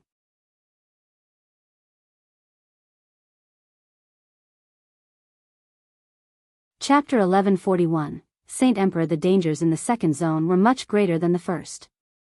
All the roaming vengeful spirits possessed the strength of Saint Kings. The weakest were at the first heavenly layer while the more powerful ones were at great perfection. The vengeful spirits at the level of Saint Kings basically all cultivated instinctively. They absorbed the grudges of the dead and the essence from the soul. Although they lacked self-awareness, their strength was indisputable. The three of them boldly walked through the second zone, traveling straight to the depths of the death nest. All the vengeful spirits they came across were handled by Jian Shen. His chaotic force was much more effective at dealing with the vengeful spirits than Saint Force. It could make the vengeful spirits disperse faster, so he was even faster at killing them than He Yu. This was not because He Yu was weaker than Jian Shen. He was a Saint King at great perfection, but the energy within him was on the same level as Saint Force. It lacked the special effects of chaotic force. In the messy forest, Jian Shen slowly pulled back his emperor armament after dealing with a vengeful spirit. This was the 16th vengeful spirit at the level of a Saint King he had killed in the second zone. But, at this very moment, an icy wind blew over and 6 figures slowly appeared in the dense mist several thousand meters ahead. They fused with the mist as they gently drifted over, controlling the mist to head toward the three of them. There's actually another 6. Jian Chen's eyes narrowed. He suddenly tightened his grasp on his emperor armament. Just when he wanted to charge up and fight the 6 of them, a golden light flashed past his side. Tai Ta, completely shrouded by golden light, had already begun charging toward the 6 vengeful spirits. At the same time, he said with his deep, muffled voice, Jian Chen, take a rest. Let me deal with them. I can do it. With that, Jian Chen nodded slightly and did not charge up. He remained where he was, watching the battle between the vengeful spirits and Tai Ta. Tai Ta was no longer the weakling from before. After absorbing the droplet of Ergin's essence blood, he now possessed the strength to rival Saint Kings and was ranked near the top among Saint Kings. A golden axe appeared in Tai Ta's hand. Wielding it with both hands, he called out, "Mysteries of war, destruction." With that, the golden light around him grew brighter, enveloping him in a blinding light. At the same time, a supreme battle intent filled the surroundings, actually blowing away the endless amounts of yin qi and grudges of the dead that filled the area. Tai Ta's presence was elevated to the limit. He seemed to become a god of war in that moment, an invincible god that lived for war. Suddenly, the axe in Tai Ta's hands turned into a devastating golden light, sweeping toward the 6 vengeful spirits. The axe fused with Tai Ta's presence, resonating with battle intent throughout his surroundings. It seemed to contain some supreme mysteries of the world. The blinding axe did not land on the 6 vengeful spirits. Instead, it fell 5 meters away from the vengeful spirits, and the space there immediately began to violently shake. An extremely powerful energy flashed past that region of space. The next moment, the vengeful spirits actually began to collapse, turning into dense black mist. A sliver of shock flashed through Jian Chen's eyes when he witnessed this. Although he knew that Tai Ta had become extremely powerful, he had never thought that he had actually become so strong. The vengeful spirits were all around the 4th and 5th heavenly layers. Although they were not as powerful as when they were still alive, they were still not easy to be dealt with, yet a single swing from Tai Ta's axe had collapsed all 6 of them, greatly exceeding his expectations. The 6 vengeful spirits condensed again and continued to charge at Tai Ta without fear. Mysteries of war, destruction. Tai Ta wielded the axe with 2 hands and used the same attack. The vengeful spirits had seemed to become extremely fragile, collapsing once again. With every death, a portion of the vengeful spirit's strength would disperse. After collapsing around a dozen times from Tai Ta's attacks, the 6 vengeful spirits finally ran out of energy to reform and turned into dense black mist that wrapped around Tai Ta. They attempted to use their iciness and devastating grudges to invade Tai Ta's body and soul, but they were all obstructed by the faint golden light. At this moment, extremely powerful yin qi and grudges suddenly appeared. They easily broke through the defenses of the 3 of them. The yin qi and grudges were several times stronger than the ones from Saint Kings, possibly even a dozen times stronger. The 3 of them immediately felt a wave of coldness. The iciness that had invaded their bodies seemed to freeze their vitality, while the grudges that invaded their heads made their souls ache with a stabbing pain. All 3 of their expressions changed. They began to circulate the energy within them as hard as they could before finally purging the invading iciness and grudges. They immediately turned around. A huge demonic figure had silently appeared behind them. He was over 10 meters tall, and although he was condensed from the grudges of the dead, he seemed extremely realistic, as if he was tangible. His facial features were well defined. He was actually a middle-aged man who seemed to be in his 40s. His face was steadfast and his facial features were sharp, but his eyes were pitch black. He wore robes completely condensed from the pervading grudges and wore a cape. He seemed rather extraordinary. Although he stood there silently, an invisible pressure radiated from him, pressuring Jian Chen and Tai Ta inside. "Saint Emperor!" Jian Chen involuntarily exclaimed. His heart violently trembled. He felt like the existence before him was undefeatable. Tai Ta arrived in front of Jian Chen and sternly stared at the figure. However, his eyes lit up very soon, and he cried out, "It's Gustys. He's Gustys." "What Gustys?" Jian Chen gruffly asked. He was filled with doubt. Tai Ta immediately became rather emotional. He said, "I've obtained a portion of Senior Ergin's memories." Gustys was the ruler of the berserkers among the 100 races. He was extremely powerful and had reached the peak of Saint Emperor. He was known as the most powerful Saint Emperor in his age, and only those beyond Saint Emperor could keep him at bay. During those years, he followed Senior Ergens to war everywhere, but he died to the hands of multiple Class 9 magical beasts in the end.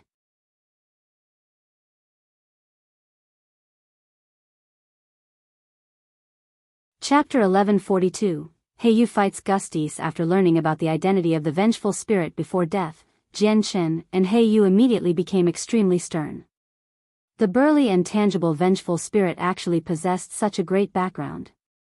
He was known as the strongest Saint Emperor, so his strength was indisputable. Even though he had been reduced to a vengeful spirit now, he was probably a very powerful vengeful spirit. Tai Ta clearly had not realized that danger was close. He stared at Gustys and out of slight excitement said, "Senior Gustys, do you still remember the past?" Tai Ta, he is no longer the strongest Saint Emperor of the past. He's only a vengeful spirit condensed from the grudges of the dead, Jian Chen heavily explained. Tai Ta quickly calmed down. He stared blankly at Gustys. He knew extremely well that he had come from the death nest and that the Gustys right in front of him was no longer the strongest Saint Emperor in Erjin's memories. He was now a vengeful spirit. Gustys stood there silently. His face was expressionless and cool. He did not respond at all to what Tai Ta had said, as if he could not hear Tai Ta at all. Suddenly, Gustys moved. He used a very brutal attack, hurling a punch at Heiyu. The fist seemed extremely simple and straightforward, but the single fist could make mountains collapse, the ground crack, and the world darken. The surrounding black mist filled was affected by Gustys' punch. It began to violently tremble, as if dragons were dancing within them. His attack was different from normal vengeful spirits. He seemed to possess some of his abilities from his former life, so the simple punch possessed a terrifying might. "Back off!" Heiyu yelled. He became extremely stern. He felt that his battle against the vengeful spirit would be much more difficult than with the human and magical beast Saint Emperors he had faced before. After all, Gustys was just far too strong when he was alive. In ancient times, a place that teemed with Saint Emperors, he had the power to surpass all and be crowned as the strongest. At the same time, Heiyu instantly punched out as well. Heiyu dared not to hold anything back against such a powerful vengeful spirit. He used everything he had of his great perfection Saint King's strength. Heiyu's original form was a mutated divine alligator. He was comparable to beasts of antiquity, and beasts of antiquity were far stronger than regular magical beasts. Regular magical beasts were also tougher than other experts of the same level of cultivation, so Heiyu's punch was much more powerful than a punch from regular Saint Kings at great perfection. Bang! The two fists collided and produced a muffled sound. A violent ripple of energy expanded in all directions with their fists as the epicenter, kicking soil into the air and causing the ground to crack. All the mist in the surrounding area was blown clean away by the energy, revealing unconcealed land. Jian Chen and Tai Ta trembled violently. They struggled to stand firm even with their strength as the violent ripple of energy swept by. Jian Chen was shocked inside. He had seen quite a few Saint Kings at great perfection. The great elder of the Yuan sect, Yi Yangzi, who had once attacked him was a Saint King at great perfection. However, a large difference existed between him and Heiyu. Yet, Heiyu was actually blown away by Gustys' punch. A rock several hundred meters away shattered while Gustys stood firm like a mountain. He remained where he was. Jian Chen was astounded. Gustys' strength was so great that he could be described as a deviant. He found it rather difficult to believe that Heiyu had actually been blown away so easily. Jian Chen knew that Gustys was extremely powerful when he was still alive, but he was only a vengeful spirit now. He was no longer as great as before, so it was shocking for him to still possess such terrifying strength. Saint Kings are definitely not his opponent. Even great perfection is not enough. Only other Saint Emperors can rival Gustys, Jian Chen quickly concluded inside. Heiyu roared at the sky and shot over as a black streak of light. He was in a horrible condition, but his presence was strong and his battle intent was even greater. There was no fear on his face, only elated spirits and a will to fight. An extremely vast energy rippled out. It was extremely terrifying, and with its appearance, all the yin qi and grudges within the death nest became rather calm. The dense black mist around Heiyu was quickly forced away. A shiny machete appeared in Heiyu's hand. He wielded it with one hand as he began fighting with Gustys. Swinging it heavily, each stroke possessed the force to conquer mountains. This was a weapon with origin energy. Yu seemed to have become a true Saint Emperor now that he was wielding the machete. He fought Gustys in a head-on battle.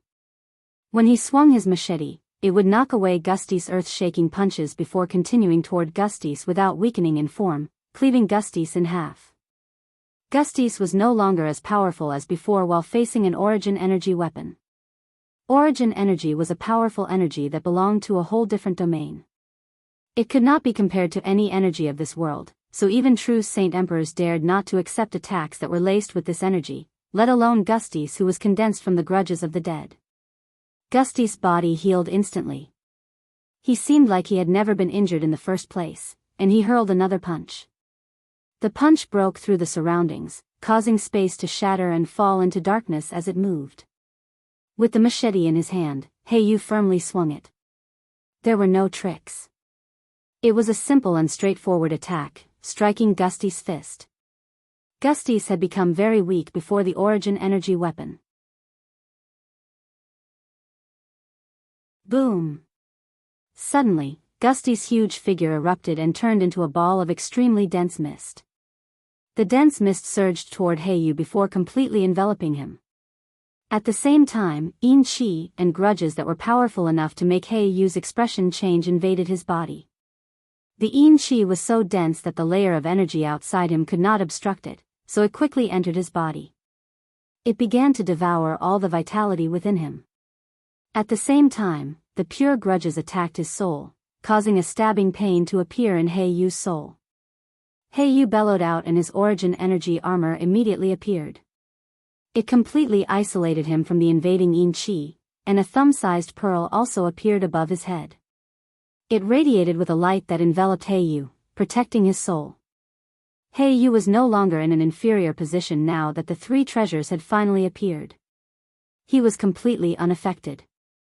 Without any consideration for the consequences, Yu began to attack as hard as he could. He swung the machete in his hand at the dense black mist as it glowed with a white light, and every blade of light that flickered past would cause the mist to disperse slightly. The black mist around Yu began to churn violently once it realized how it was no longer affecting him. It recondensed into Gustys' form in the distance. Yu angrily roared out. He charged threateningly toward Gustys with his three origin energy treasures. This time, Gustys did not bother with Yu anymore. With a slight tremble, he turned into a black figure that disappeared off into the distance. He had left. Yu did not pursue. He stared deeply in the direction Gustys had vanished while a seriousness leaked from his gaze. A while later, his three treasures all vanished, having been put away. Senior Yu, are you fine? Jian Shen and Tai Ta immediately walked over from afar. They asked in concern. Yu gently shook his head and said, "It's fortunate that I had my three origin energy treasures. Otherwise, I definitely wouldn't have been his opponent. Probably only Roy Jean with the secret techniques of the Dragon Clan could rival him. That vengeful spirit is just too strong. No wonder he was named as the strongest Saint Emperor in the past." The three of them all fell silent. Even using his three origin energy treasures, Yu could not collapse Gustys' vengeful spirit, and it had still managed to flee in the end. The vengeful spirit's strength had reached an unbelievable level. It was enough to threaten Saint Kings at great perfection. Just how many people were its opponent in the current world? Jian Shen said after some silence, "Senior, there shouldn't be many vengeful spirits that are as powerful as Gustys. I don't think the other Saint Emperor vengeful spirits are that powerful."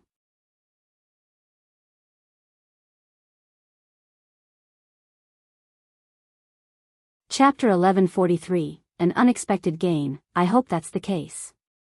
If there are many vengeful spirits as powerful as Gustys, we'd probably only be able to protect ourselves after Roy Jean, Hong Lian, and I work together, Yu gruffly said.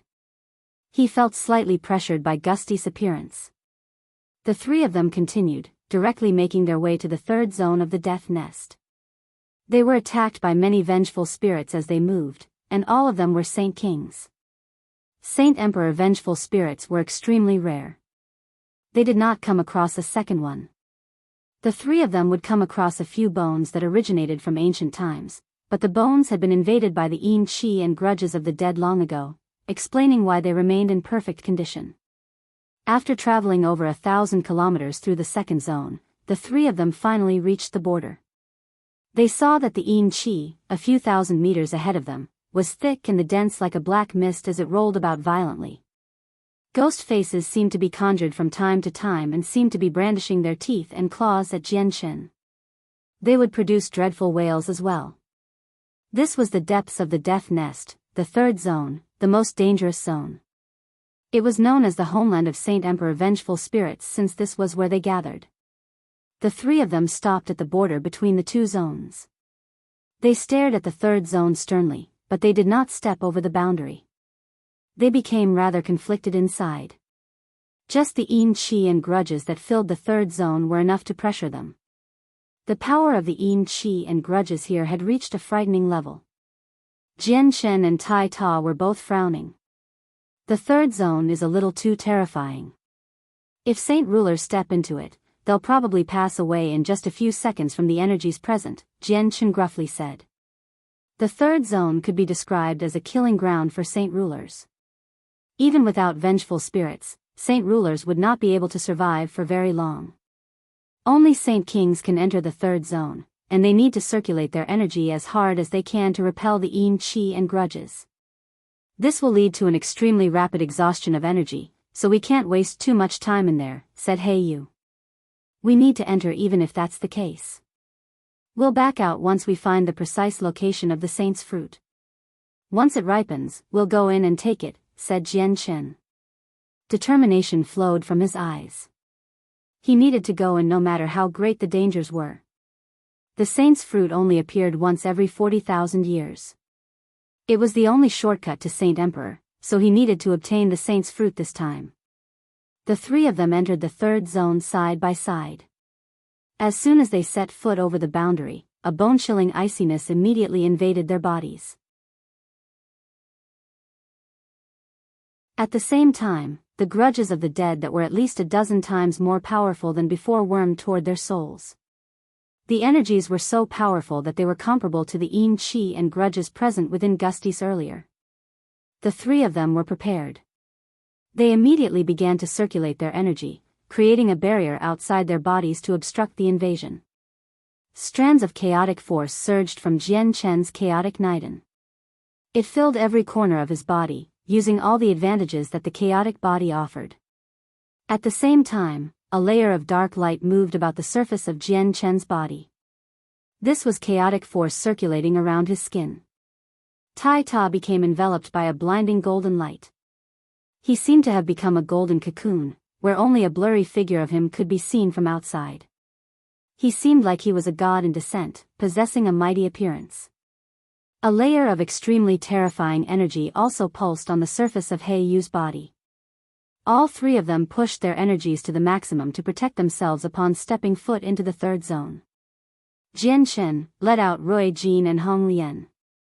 There should be quite a few Saint Emperor vengeful spirits here. We should increase the strength we possess, He Yu said to Jianshen. Jianshen nodded and immediately pulled out the saint artifact. He let Rui Jin and Hong Lian out from the artifact space. The two of them had been warned by Jianshen when they were still in the artifact space, so they knew about the current situation. As a result, they had made preparations before they emerged, using their various abilities to ward off the invading energies. Rui Jin was enveloped by a golden light as well, appearing like a second Tai Ta. The only difference was that the light from him seemed to be a little duller than Tai Ta's. A layer of scarlet flames coated Hong Lian, causing the surrounding temperature to quickly skyrocket. Her flames were an existence of supreme yang, so they just happened to suppress the yin qi and grudges of the dead. As soon as the flames appeared, the surrounding energies immediately moved away from her and dared not to get anywhere near her. Jianshen, Tai Ta, He Yu, and Rui Jin immediately moved away from Hong Lian. Although the flames posed no harm to them, it was extremely uncomfortable to remain near such a terrifying temperature for long periods of time. Get a little closer to me. The energies around me are relatively thinner, so it'll decrease your energy consumption, Hong Lian said to them. With that, the four of them looked at each other and they could not help but smile wryly. Tai Ta said with his muffled voice, Senior Hong Lian, I can't get too close to you. Your flames bake me uncomfortably. They're too hot. The four of them remained where they were. Although Hong Lian's flames had already been reduced in strength under her control, the terrifying temperature was still not something they wanted to endure. It could not harm them, but it felt like torture. Hong Lian smiled. For her flames to be so powerful, her strength had obviously completely recovered. She was at the great perfection of Saint King once again. This was all because of the divine water of the world. It could completely cure the backlash from using the rebirth of flames. Rui Jin and Hong Lian appearance undoubtedly increased the strength of Jian Chen's party. Even if they became encircled by Saint Emperor Vengeful spirits in the third zone, they would be able to deal with them calmly. Jian Chen had no idea where the saint's fruit grew. The sea goddess did not tell him the precise location, so he could only search for it in the third zone. The third zone was the homeland of vengeful spirits. There were many Saint Emperor vengeful spirits. Jian Chen's party came across over 10 of them as they moved around. Although they were not as powerful as Gustys, they could not be underestimated. Hong Lian dealt with them all. Her flames of supreme yang were the bane of existences that skewed toward Yin. If Hong Lian dealt with the vengeful spirits, she would be even more effective than Rui Jin. In a vague sense, Hong Lian had become the main force of the party. Dangers and fortuitous encounters existed together in the death nest. There were even more bones and shrapnel of weaponry here. They had all been left behind by Saint Emperors in that age. They even found a few broken pieces of armor and space rings. It was a pity that many of the space rings had been completely destroyed already, so they could not be opened. Jian Chen, this space ring doesn't seem to have been completely destroyed. Tai Ta ran over from nearby and happily passed an old space ring to Jian Chen. Jian Chen accepted the space ring and discovered that it was indeed still intact. He opened it in the end after much difficulty. It was a space ring worn by a Saint Emperor, so the wealth inside was extremely great. However, the energies present in the death nest had already invaded the interior, destroying many of the items in there by turning them to dust. Only a few items made from special materials remained. Suddenly, Jian Chen's face changed and he pulled out a 10-meter-long square tablet. Examining it carefully, he became delighted. This is a Saint-tier battle skill. Jian Chen called out. He was extremely excited, as if he had found some supreme treasure. With that, He Yu, Rui Jin, and Hong Lian all gathered over. They sighed emotionally. It really is a Saint-tier battle skill. You've already gained much with just this. There was an image of a human on the stone tablet. Only the back of a big man could be seen. He stood in the sky, above the clouds. He looked down on the world, like a lord. The stone tablet possessed nothing else other than this image. Its name was not known. The figure in the tablet seemed to be standing there casually, but he gave people a feeling that he had fused with the world. It possessed an odd presence, both vast and majestic. The figure was only a key to unlocking the Saint-tier battle skill. The true Saint-tier battle skill could be said to be hiding within the figure. It could also be said to be hiding within the stone tablet. Only after a person's mind had resonated with the tablet would they be brought to another world to comprehend the Saint-tier battle skill. Saint-tier battle skills were different from ordinary battle skills. Many Saint-tier battle skills were not recorded in books. Rather, they would carved into a stone tablet as a legacy.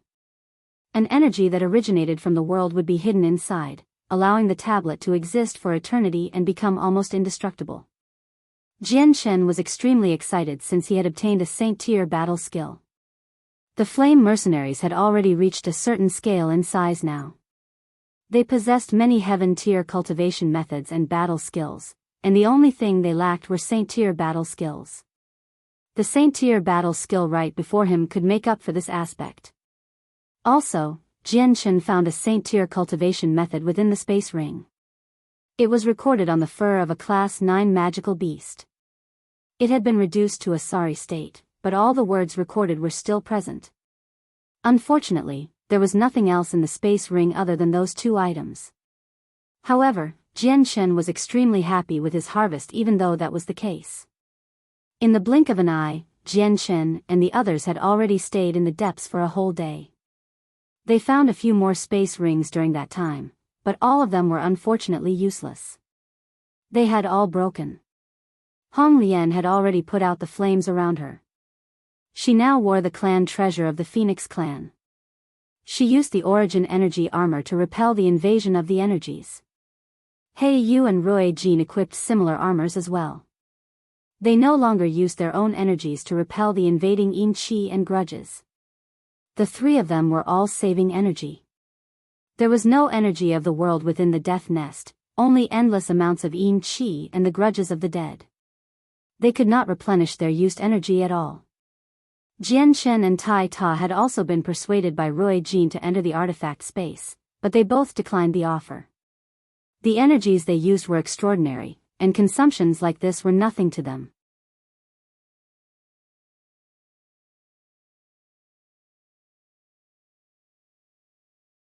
Chapter 1144. The Saint's Fruit appears. Jian Shen and the others had stayed in the very depths of the Death Cavern for 3 whole days. During that period of time, they always moved around and maintained an extremely low profile. They would avoid any vengeful spirits they could to save up strength for a final fight. Jian Shen and the others came across Gustys again during the 3 days. He ended up fighting with Hong Lian, but he was firmly suppressed by her flames. In the end, he was chased away by Hong Lian's Phoenix clan's treasure. Even though that was what happened, Rui Jin and the others all felt shocked by Gustys' strength.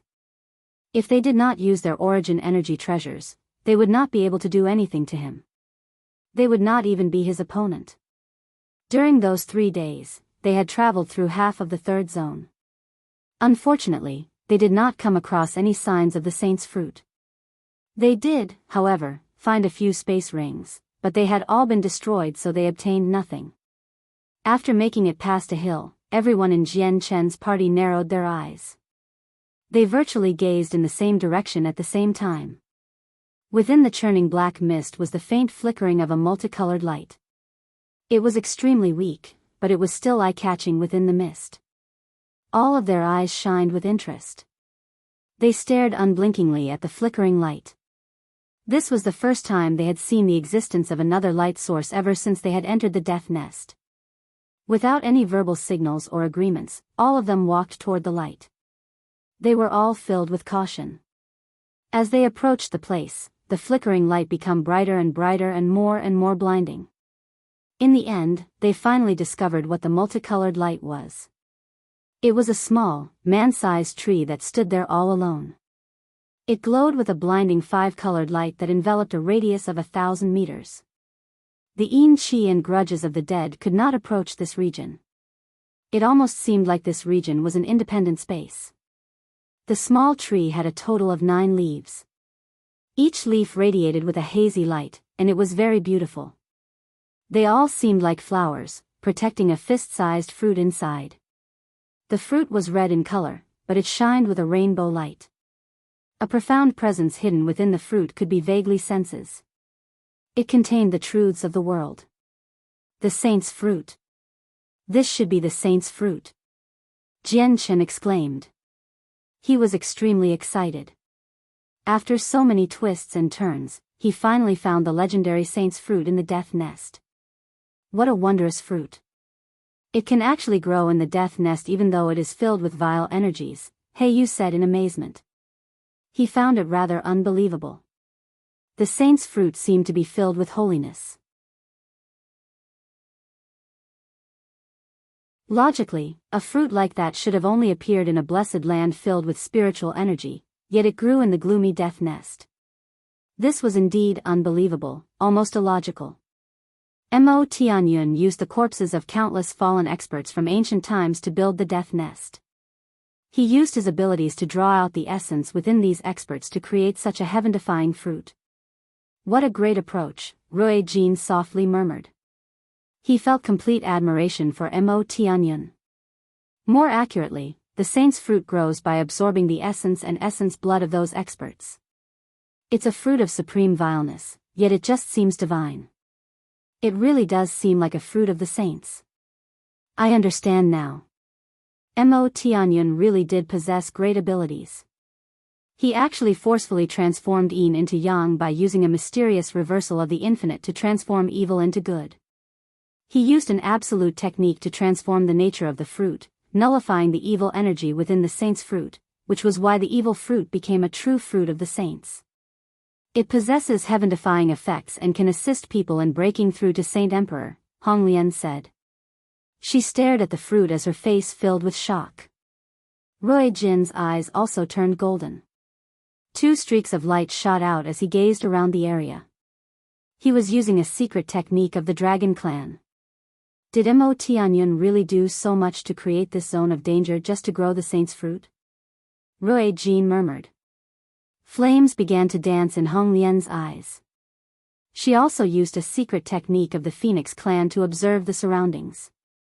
She gradually frowned. On the surface, it seems like the death nest was indeed created for the saint's fruit, but the death nest seems to serve a much greater use than that from my observations. He Yu and Jian Chen both frowned when they heard Hong Lian and Rui Jin. They had originally thought that the death nest existed for the saint's fruit, but only after hearing Rui Jin and Hong Lian speak did they understand that the death nest probably did not exist just for the saint's fruit. Why did Mo Tianyun create a place like this? What did he want to do, and what is the other use of the death nest? Rui Jin murmured. His eyes had stopped shining, but they now brimmed with interest. He was filled with an intense curiosity. Hong Lian also stopped using her secret technique. She said, Mo Tianyun really is worthy of being the most powerful human in the past. The secret techniques of my Phoenix clan are not enough to see through the secrets of this place. There's another color on the saint's fruit. There's 6 colors now, Jian Chen suddenly said. Everyone focused their attention on the saint's fruit again. Indeed, they discovered that the 9 leaves now glowed with another color. They were 6-colored now while the fruit remained rainbow. The light from the fruit became more intense with an extra color now on the leaves. The area enveloped by the light expanded to 1,500 kilometers now as a special fragrance began to pervade the surroundings. A single breath of allowed Jian Chen and the others to gather focus while a comfortable feeling filled their souls. The fragrance of the saint's fruit drifted into the distance and actually drew over all the surrounding Saint Emperor vengeful spirits. Very soon, several demonic figures drifted over from afar, entering the region basking in the light. In the end, they stopped 100 meters from the fruit and sat down, beginning to meditate and cultivate. The light from the fruit could not harm the vengeful spirits. Instead, the spirits absorbed the fragrance of the fruit and became even more tangible. They benefited from it a lot. The fragrance of the fruit drifted very far away and drew over many vengeful spirits. Soon, more and more Saint Emperor spirits drifted over from all directions. The Saint Emperor vengeful spirits that gathered here increased. The expression of Jian Chen and the others became ugly. Now that so many vengeful spirits had gathered, it would undoubtedly make it much more difficult for them when the time arrived to collect the fruit. Let's retreat quickly to retain our strength. It's best if we don't end up fighting these vengeful spirits, Rui Jin said to the others through a communication technique. They immediately began to silently retreat. However, 3 vengeful spirits appeared in front of them just after they had retreated a few dozen meters. They just happened to obstruct their path. Shit! Jian Chen's heart sank. The 5 of them had already been discovered by the 3 vengeful spirits, so they could no longer hide. Without saying anything, the 3 vengeful spirits attacked them. The disturbance was so great that the mist and energies within the death nest began to violently churn. Rui Jin, Heiyu, and Hong Lian went up to receive the attacks. They used all their origin energy treasures and attacked abruptly, wanting to deal with the 3 vengeful spirits quickly. The 3 spirits were not their opponents. Their bodies collapsed from the attack several times very quickly.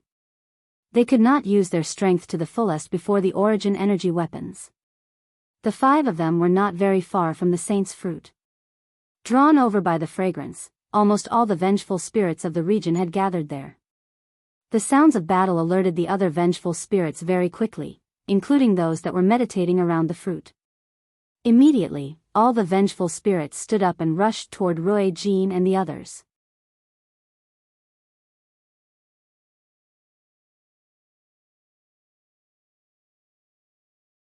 Chapter 1145. A bitter battle over 20 Saint Emperor vengeful spirits struck out at the same time, which greatly increased the pressure that Rui Jin, Heiyu, and Hong Lian were under. After all, they were not just facing a few vengeful spirits anymore. There were some that were extremely powerful, maybe not as strong as Gustys, but they were not far off in terms of strength. As a result, even with their 3 origin energy treasures, the 3 of them fell to a slight disadvantage under the encirclement of over 20 vengeful spirits. Jian Chen and Tai Ta also used everything they had to keep a vengeful spirit busy each. They wished to reduce Rui Jin, Hong Lian, and Heiyu's burden, but they were nowhere near as strong as the 3 of them. Their strength was quite far from the great perfection of Saint King, so all they could do was circle about the vengeful spirit as they fought. More and more Saint Emperor vengeful spirits gathered because of the effects of the saint's fruit. All of them participated in the encirclement against the 5 of them, causing the pressure to increase by more and more. The Saint Emperor vengeful spirits handled by Jian Chen and Tai Ta increased from 1 to 2. Even when they used everything they had against a single vengeful spirits, all they could do was circle about with much difficulty. Now that another one had suddenly appeared, their situation immediately became disastrous. They quickly became injured. The golden light around Tai Ta had almost dispersed. The light darkened slightly and a strand of extremely pure yin qi invaded his body. It rapidly devoured his vitality and froze his body. Jian Chen also became injured. A streak of blood ran from the corner of his body. His chaotic Niden spat out strands of chaotic force to contend with the invading yin qi. His soul was also attacked by the grudges of the dead, leading to stabbing pain and great dizziness. These energies originated from the Saint Emperor vengeful spirits. Even though Jian Chen's soul was very strong, he could not resist this powerful energy. More and more vengeful spirits gathered, reaching 50 in number very quickly. Rui Jin, Hong Lian, and Heiyu became trapped in an encirclement. They became rather busy with handling the attacks from so many vengeful spirits, so they could no longer bother with Jian Chen and Tai Ta.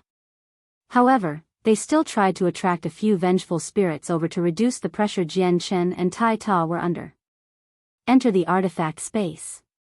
Rui Jin's voice boomed in the black mist of the vengeful spirits. Jian Chen hesitated. The saint artifact was not extremely tough. An attack from Saint Kings at great perfection was the most it could withstand. Although the vengeful spirits were not as powerful as when they were alive, the strength they retained was still nothing to underestimate. Thus, he fell into a dilemma, debating on whether or not the saint artifact could withstand the attacks of the vengeful spirits.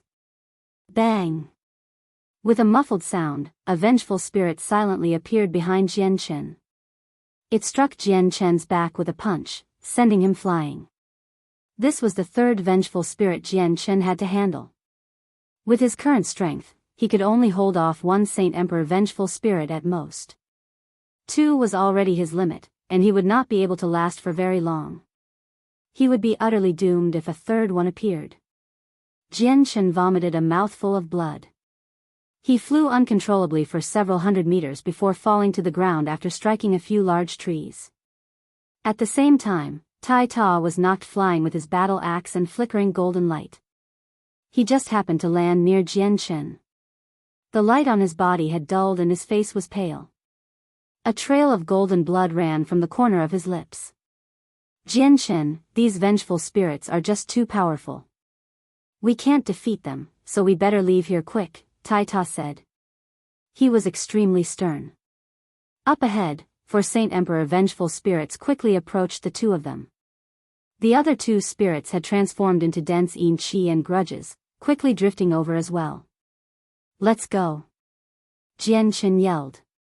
He grabbed Tai Ta as he quickly fled to the outskirts. However, before he could even travel 100 meters, the two of them came across another two vengeful spirits that were hurrying over to the fruit. The two of them began to attack Jian Shen and Tai Ta without any hesitation, blocking their path.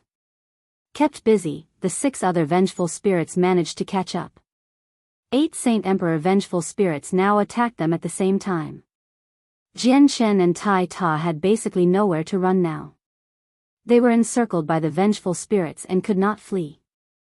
Tai Ta, don't resist. Let's enter the artifact space. Jian Shen yelled. With that, a blinding golden light suddenly appeared. A 10-meter-tall golden tower appeared out of nowhere and the two of them were sucked away as soon as it emerged.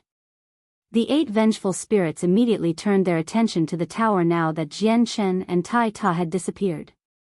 2 of them rapidly swung their fists at the artifact while 4 other spirits shot out strands of evil energy as streaks of black light. The final 2 spirits transformed into dense, dark mist, enveloping the saint artifact and eating away at it with their pure vile energies. Under the control of the artifact spirit, the tower shrank to the size of a fist. It moved left and right in attempt to break free from the encirclement. However, the artifact was only an auxiliary treasure.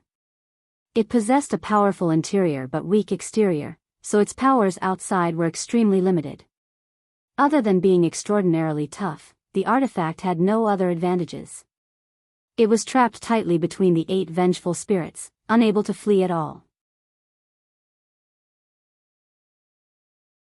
It was knocked around many times. The artifact space felt the violent attacks too. The entire world inside violently shook, causing the ground to quake. The countless magical beasts that lived there were alarmed. Great dark clouds had already started to appear in the hazy white sky of the space. They shrouded the sky and enveloped the entire world. This was the invading vile energies. Jian Shen and Tai Ta stared at the dark clouds with rather pale faces from the central hall of the artifact space. They were grim and filled with worry. The Saint Artifact was their final line of defense. If even the Saint Artifact was not enough to resist them, it would be completely useless even if he brought out the Divine Hall of the Bloodsword sect as well. This was because the Saint Artifact's toughness was greater than many Divine Halls. Probably only the Bright Moon Divine Hall was tougher than it. You're tuning into the Biyao's Wuxia Chronicles YouTube channel. Don't forget to subscribe and join us on this journey to catch the most captivating stories.